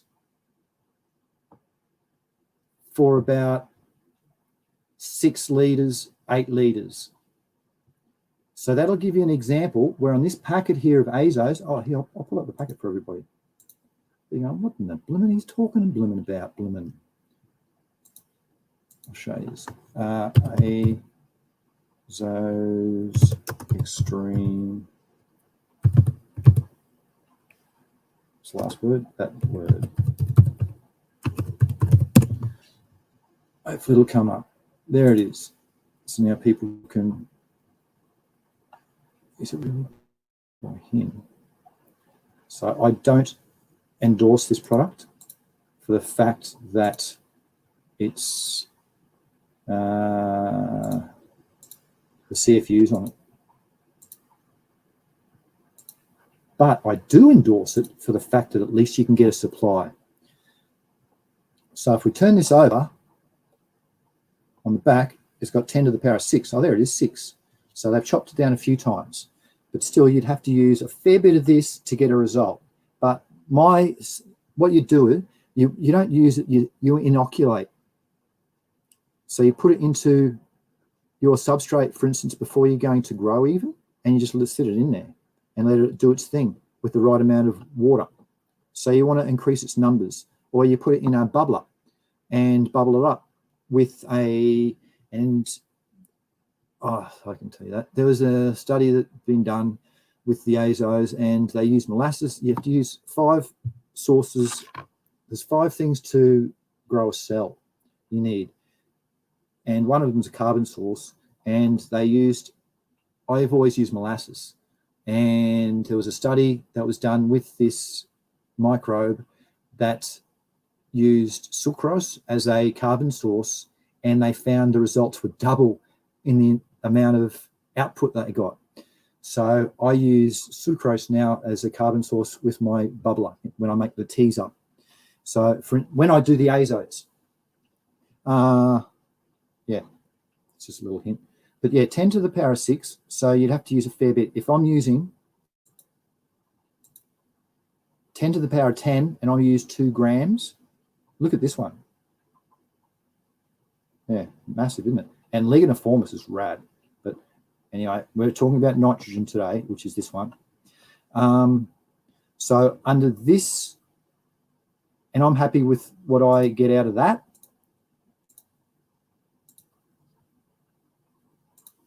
So by their suggestion to only use, what do they say on the back? Transplanting when watering, 5 gallons, 20 litres. Use 2 tablespoons. What's that, 20 grams? Okay, 2 tablespoons, 20, that's like a third of the packet. See? It's just, and that's not cheap, that stuff. But anyway, who knows? Just an example. Now I'll read what people have said. There's been a bit of saying here. You're talking to old mate. Yeah, True Living. I'll have a look. Compost. Sunshine says, compost is the most important application in living soil, specifically making your own. Yes, and what inputs you put into it. Definitely, mate. Yeah, that's another topic in itself, isn't it? G'day, Main Green. Hope you're well, mate. Hormones. How you going, hormones? Main Green, eating Mushy's birthday tomorrow. Hey, happy early birthday, mate. It's a mushy type of nut for you. Make sure. That's not a bad saying. HB save. Yep. Sunshine says, if apples are so good for humans, surely using fresh apple juice as a sugar would be advantageous? No, because apple juice has other things in it, just not sugar. It has, well, I don't know, but it would have microbes for starters. So they might be enough to spoil it. But it's got different minerals and properties and enzymes and stuff like that are in there. There might be even a smidgen of fats and oils, just enough to throw off the thing. Or it could be good, mate, because remember culturing back in the day, they started out with seaweed, is it? Oh, Jesus. There was a good base that they were using for coconut water. Using coconut water for years because that has a good base and that's got beneficials, hormones, and other things that was successful in doing the culturing of microbes. You're good. I grow. Yes, he does. He does it very well. Sweet as. It'd be, oh, Oh, it'd been acidic for apples. Oh, yeah, and the pH, I suppose. Yeah, it's something to also consider because you do have to pH your medium. Good point, John the Plasterer. Yeah, coconut water. Was back in the day in the 60s. They were using that as when they were doing tissue culture, and it was working really well. And then they broke it down why, and that's when they made the MS medium, the Murasargi and Skoog medium, and the other types of mediums that they've developed since. But yeah, that's what I was comparing to with your apples, mate. It might be something similar, but because I don't know. But just be careful. I would use a sugar source as this. When you're doing culturing, you want to be real finicky with what you add, because one thing can really sway a lot of future effects. Like molasses. If I use molasses when I'm doing enrichment culture on your azos, that will only give me half the results that I was using if I was to use raw sugar or sucrose. So, yeah, it's just interesting once you get down to the micro scale of things and how the nutrients are broken down and what they're transformed into, and how fats sit there and they collect, and yeah, proteins. But nitrogen fixing, it's only been 2 hours. See, I get so excited over microbes. I reckon I could still talk a lot more on them too, even probably just a lot more on nitrogen fixing bacteria, because it's the future. You're on a win-win situation. Tell me the negative about using them. You can't use, well, I can't say you can't use too many. If you do use too many, it is depending on what type. If you just throw them heaps in, all right, how about, here's an example. Too many. Can you use too many microbes? Yes. If I was to go and put in this 10 billion CFUs, which is 10 to the power of 10, I think, without putting all those letters out, those numbers out, it's a huge amount. That will overrun everything in the substrate. So if I was to be able to put one into a little pot, a lot, make a slurry, these are really good to make slurries for seeds out of, with your nanotechnology. You use your bioinoculant with, say, 10 grams of this, and then put in a lot of seeds, and then you let the seeds dry, and then that has this on the outside. So once the seed germinates, it's going to get the benefits of the bacteria or the fungus that you've gone and soaked it in and done the slurry mix. But back to if I was to put too much of this in, yes, it will give a culture, it'll give a substrate just with this. And is that good? Well, it's not really going to cycle elements. It's not going to give me what I want in a good food cycle web scenario where I want the NPK, CalMag sulfur taken care of. And then you've got your micronutrients. This might do something where Azotobacter crococcum might use, for its growth and development pathways, might use heaps of zinc. So it might eliminate the zinc from the substrate. So you can use too much of them, but in general, no. And especially at the store-bought stuff, blimmin' no. If you were to go and put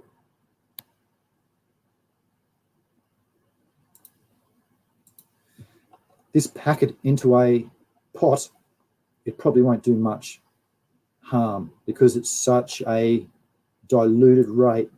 Where they were talking about in that study, you want to use 10 to the power of 7 to actually get some results. So I hope that helps with that section, mate. Let me know, please. I'll just catch up on a few of these. Coconut water, raw sugar is better than molasses. No. You're saying, is raw sugar better than molasses? No. It depends what the metabolism is of the microbe. And in the case of the azospirillum, it is better. So if you've got your pack of azos, you don't tip a teaspoon into your feed, you tip a teaspoon into a 2 or 4 litre bucket with 1 or 2 grams of raw sugar with a bubbler. It doesn't have a nitrogen source. It's going to pull nitrogen out from the mix, which is being enriched through the oxygen being put in through it. So it's got its oxygen electron acceptor and its nitrogen as its main element that it works with. So it'll just go and do its thing by giving it its enrichment culture. That's in short an enrichment culture for it. GMF says, I think I am going to roll a J and walk the dog while I listen. Been vaping a long time, but I think on this nice summer night, I'm going to burn one for old time's sake. Thanks for doing a show, Aussie. Thanks for having you around, mate. It's nice with your input. He's a knowledgeable fella, that fella. Zarin says, could having too many produce too much nitrogen? Oh. Well done, Zarin. See, he's onto it, and he's correct. You can get a nitrogen toxicity.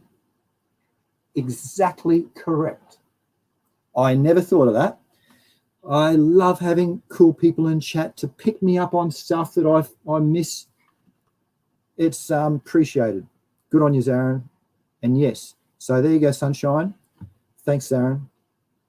I really do appreciate stuff like that. It's rad because it makes for a thorough show where all the topics have been covered. So yeah, you can get a toxicity as well as deficiencies. So having too much of an element will give you toxicities. It's not good. I didn't even think of it. That's in my notes now. I'll be saying that as well. Thanks to you. Hey, he's martial artist. Speaking of cool people. How are you, martial artist? Hope you're well, mate. Hey, yo. Woo. Wow, that's rad. So yeah, that's probably about from having too much. It will just eliminate elements that is needed for its growth and development of the microbe, and that microbe might do too much of its work. And in the case of the azos with the nitrogen fixing, it might fix too much nitrogen. That's pretty funny. So yeah, he's exactly right. That's why you dilute it, and that's why they were saying about 7 million they want, and you've got to dilute at the right ratio. So my goal, that's why I only put in 2 grams per 6-8 litres, whatever I do, and that's to build up numbers in a slower amount. So I don't want to go and smash the substrate with all of this high amounts of things. I want to slowly build it up. So I want to make everything comfortable because it's obviously it's obviously working all right now. So I don't want to throw things out of whack, but I want to, yes, that's my process, the way I do it. So by putting in the amount that I do, that's what I hope to achieve. Wow, 2 hours. I'm supposed to have lunch like an hour ago. Here we go. So GMF says, so would the population eventually die off and leave carbon behind, lowering, then raising the pH back to 6 or 7? Good question. They would die off because once the microbe goes out of its conditions of its function, once an element, like for instance, once nitrogen's gone, once oxygen's gone, it'll look for its next oxygen acceptor, which is nitrogen. Nitrite and nitrate. So it'll use those elements up. So once, and then it goes into, is it the iron? Yeah, I think it's the Fe. Then it uses the ferric oxides up, and then it goes into your sulfur and down like that until there's none left. And once it's into the sulfur, it's into the anaerobic stage. So there's no oxygen available. So that microbe, an aerobic microbe or facultative or even obligative aerobe, it will, and anaerobe too. But anyway, it'll use it all up and it'll go in spore form. And not all microbes form spores, but most of them do from the ones that have been cultured so far. And that's where they form that little, in their tic-tac, for instance, in the Pseudomonas and Bacillus shape, they'll have half of it is a spore, so it can reproduce itself. So once it dies, it'll just shrink down and its DNA will be, you get 45% of your phosphorus out of DNA. So that microbe will be, it'll immobilize phosphorus in its DNA. And then once you get a phosphorus solubilizing bacteria like Bacillus subtilis next to it, it'll put its enzyme out and mineralize it. So it'll take it from being locked up into something, which is immobile, to mineralize it, which is making it mobilized. So would the population eventually die off? So yeah, it would die off, but it would leave, the spores would be left behind, and its carbon, its other minerals that it's left there. And yeah, and it would alter the pH accordingly. Lower than raising it. Depends if it's an acidic molecule, like sulfur defibrilo. That's what does sulfur. It's oxides. Like if you put sulfur in the soil, it lowers the pH eventually, because it reacts with that sulfur microbe,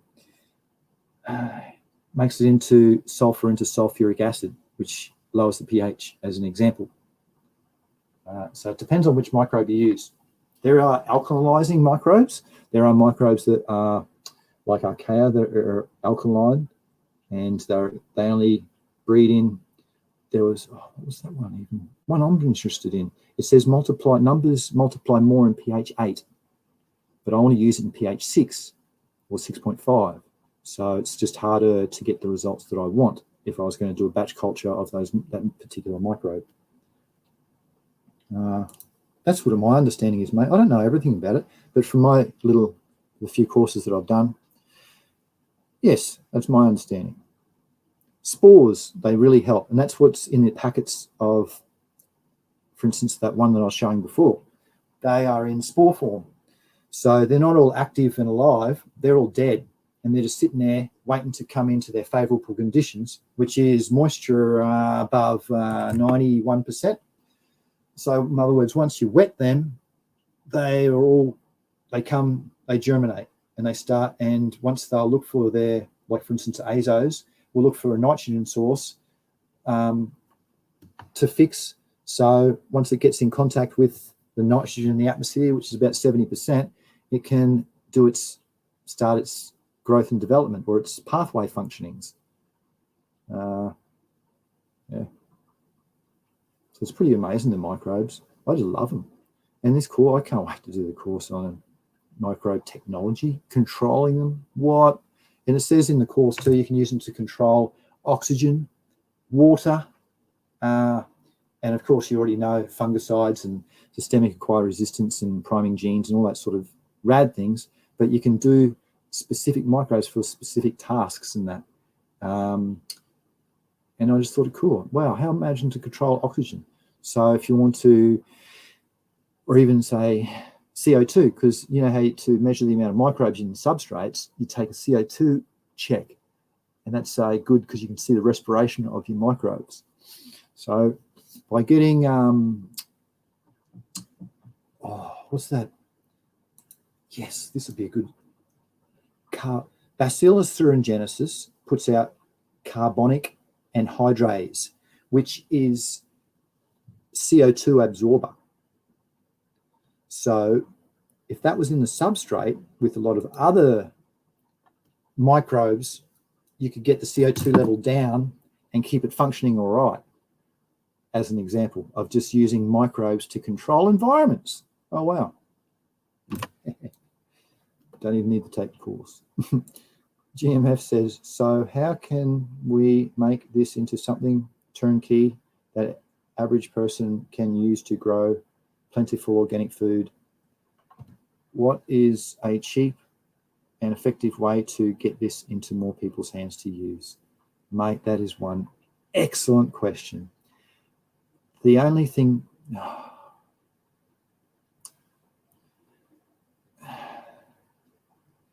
I've done a fair bit of looking around. In the States, you're pretty right.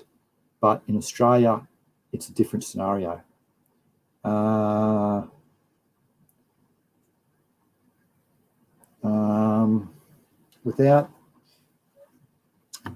That's about all I can really say.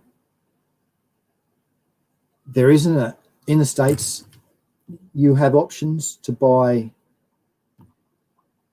these products, but with higher colony forming units. So that's what you want. You want to source these products with higher colony forming units. That's what I'm doing. And then I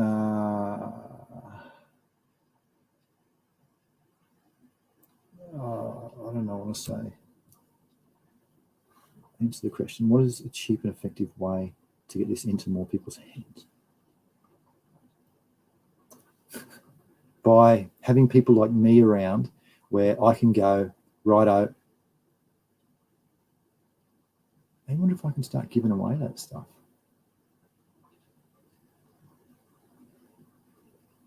Imagine that, having a nitrogen fixing special and giving away 3 nitrogen fixing type of bacterias. Because I'll have 4 of them soon. Yeah, and I've got no money for postage for people. Forget about that.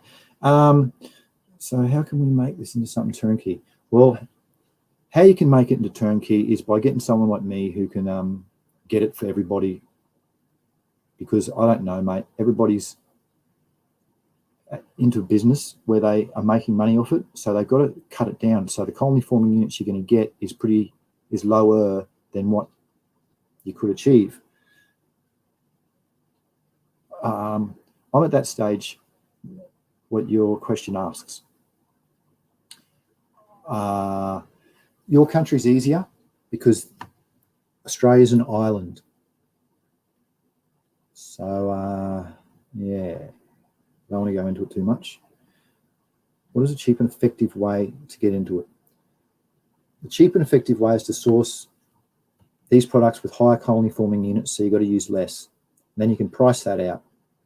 That's how you do it. That's how these manufacturers, like this one that I've shown already, makes their product.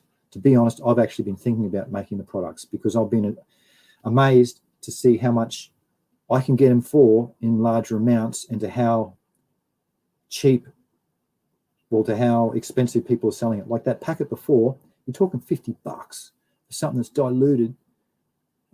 What's that? 4 times? No, 10 to the power of 6 is what they sell, and I can get 10 to the power of 10. So I can't give away too many secrets, but it's a challenging thing because it's a new technology. Biofertilizers is a new technology. Not everybody's getting into it, and big marketing people don't want to tell you about it because they're only going to sell it a few times, and then that's it. You've got it, and it's in your substrate. It's in your earth. If you've got a few acres of property, you've got enough and it's colonized through your few acres of property. You don't need nothing anymore. That's how the earth has functioned all these blooming years before man sprayed it with pesticides and herbicides, fungicides. So they don't want to know about it, mate. So it's just new technology. What's a cheap and effective way to do it? I'll have to speak to you about that personally. GMF says, I'm walking down a neighborhood street and I see a little food growing. Oh, just ornamental and grass. Very good. Yep, they'd be into organics.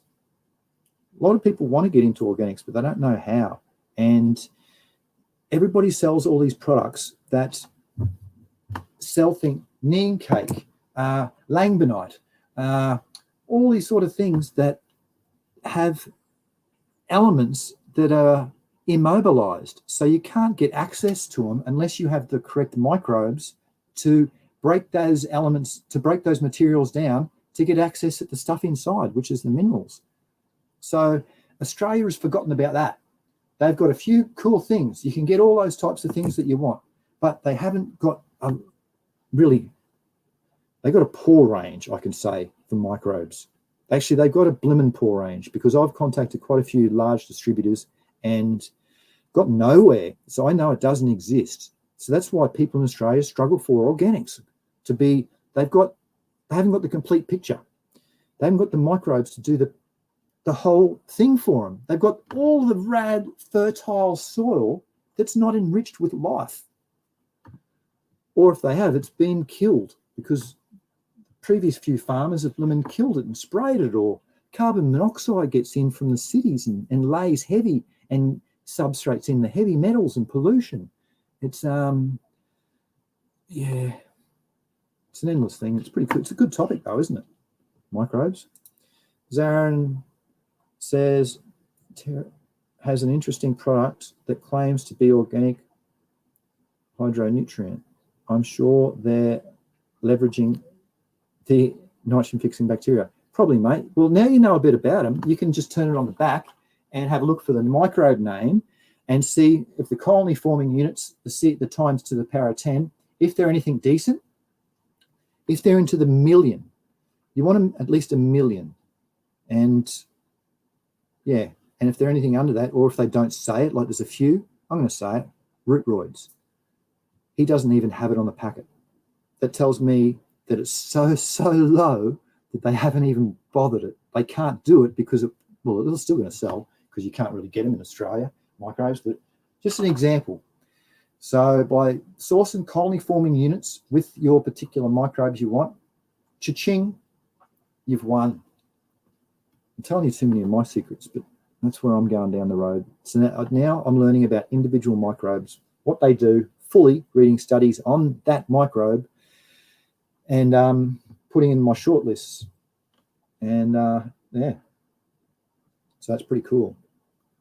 So they could be leveraging that, mate. You tell for yourself. And if they have, I'm sure many more people are going to do it because it's a niche market. Not many people on this planet are doing it, but everyone's screaming out for it.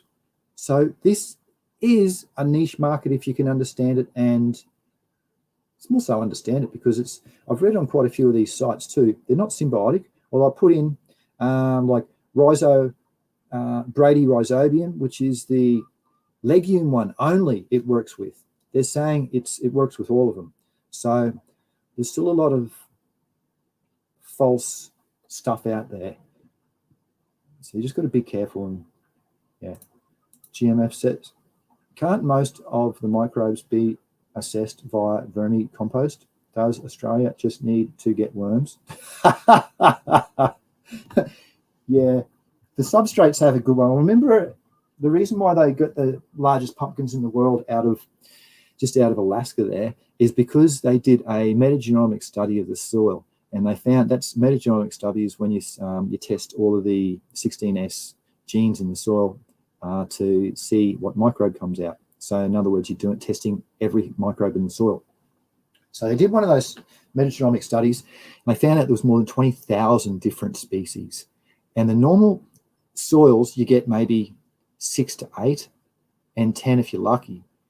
And they had that many. So that's probably why everything was cycling so well. Rad hormones, rad nutrients when it needs it, all this keeping the pathogens at bay. So by getting larger amounts up, they had success. So that's a great example.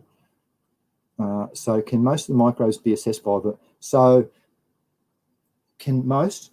No. Well, here's an example. Bacillus polymyxa comes off the feathers of a bird. So it's, yeah. So it depends what's in your vermicompost, depends what's in your area. You might have a really 1,000 or 2,000 species only, and you mightn't be able to, it hasn't got good diversity in there. You might want to get some more plant material when you go for a drive from somewhere else to bring in diversity in. And who's to know if that's good or bad that you're bringing in? You might be introducing bad things. So your vermicompost has a lot. So it's a good source of microbes, but I wouldn't say it can give you the most. And does Australia just need to get worms? We've got a lot of worms here. Australia needs to stop bloody spraying. They spray too much. Oh, Lene, you're off. Thanks for the show. Oh, okay. No, thanks for your company. It's been 2 hours. Thank you for your company. It's been a long time. GMF says, does Australia need to get worms? They need to stop spraying because they've killed the biology. I was speaking to this with another farmer, and he said everybody does it. And he says, if I can do what I talk about with the microbes, he says everybody will want it because everyone wants to go organic, but they don't really know how. And it's because they're spraying and they've killed all the microbes in their substrate. So they've gone and sprayed, rad, all the grass is looking, all the problematic weeds and cactus and blackberry, whatever, is gone. And now all the pathogens can take over in the substrate. So it's basically, it might look good, but it's not healthy. So to keep the health up is to use the microbes and to function and cycle them. So the more beneficial ones I see, the better your substrate's going to be. So Australia needs to learn and needs to have access to these microbes. So they need education, because all of the suppliers that I've seen are poor. So thanks for streaming. Yeah, I think I should wrap it up too. It's been ages. Yeah. We can save all the questions for next week, but did that help you, GMF? I'm not going to, I like to help people. So yeah, Australia needs to, we've got enough rooms, because I see that, but it just needs to get more biology and diversity of its microbes. There you go. It's a good answer. Thank you, Renee. Good on you, Sunshine. Thanks again for this, for your efforts. Thanks, everybody. Wow, 6 people still. Thanks if you've watched this back. Good on you. Save your questions again until next week, and I'll see you next week again. Happy breeding, happy growing, and good health to you all. Bye-bye.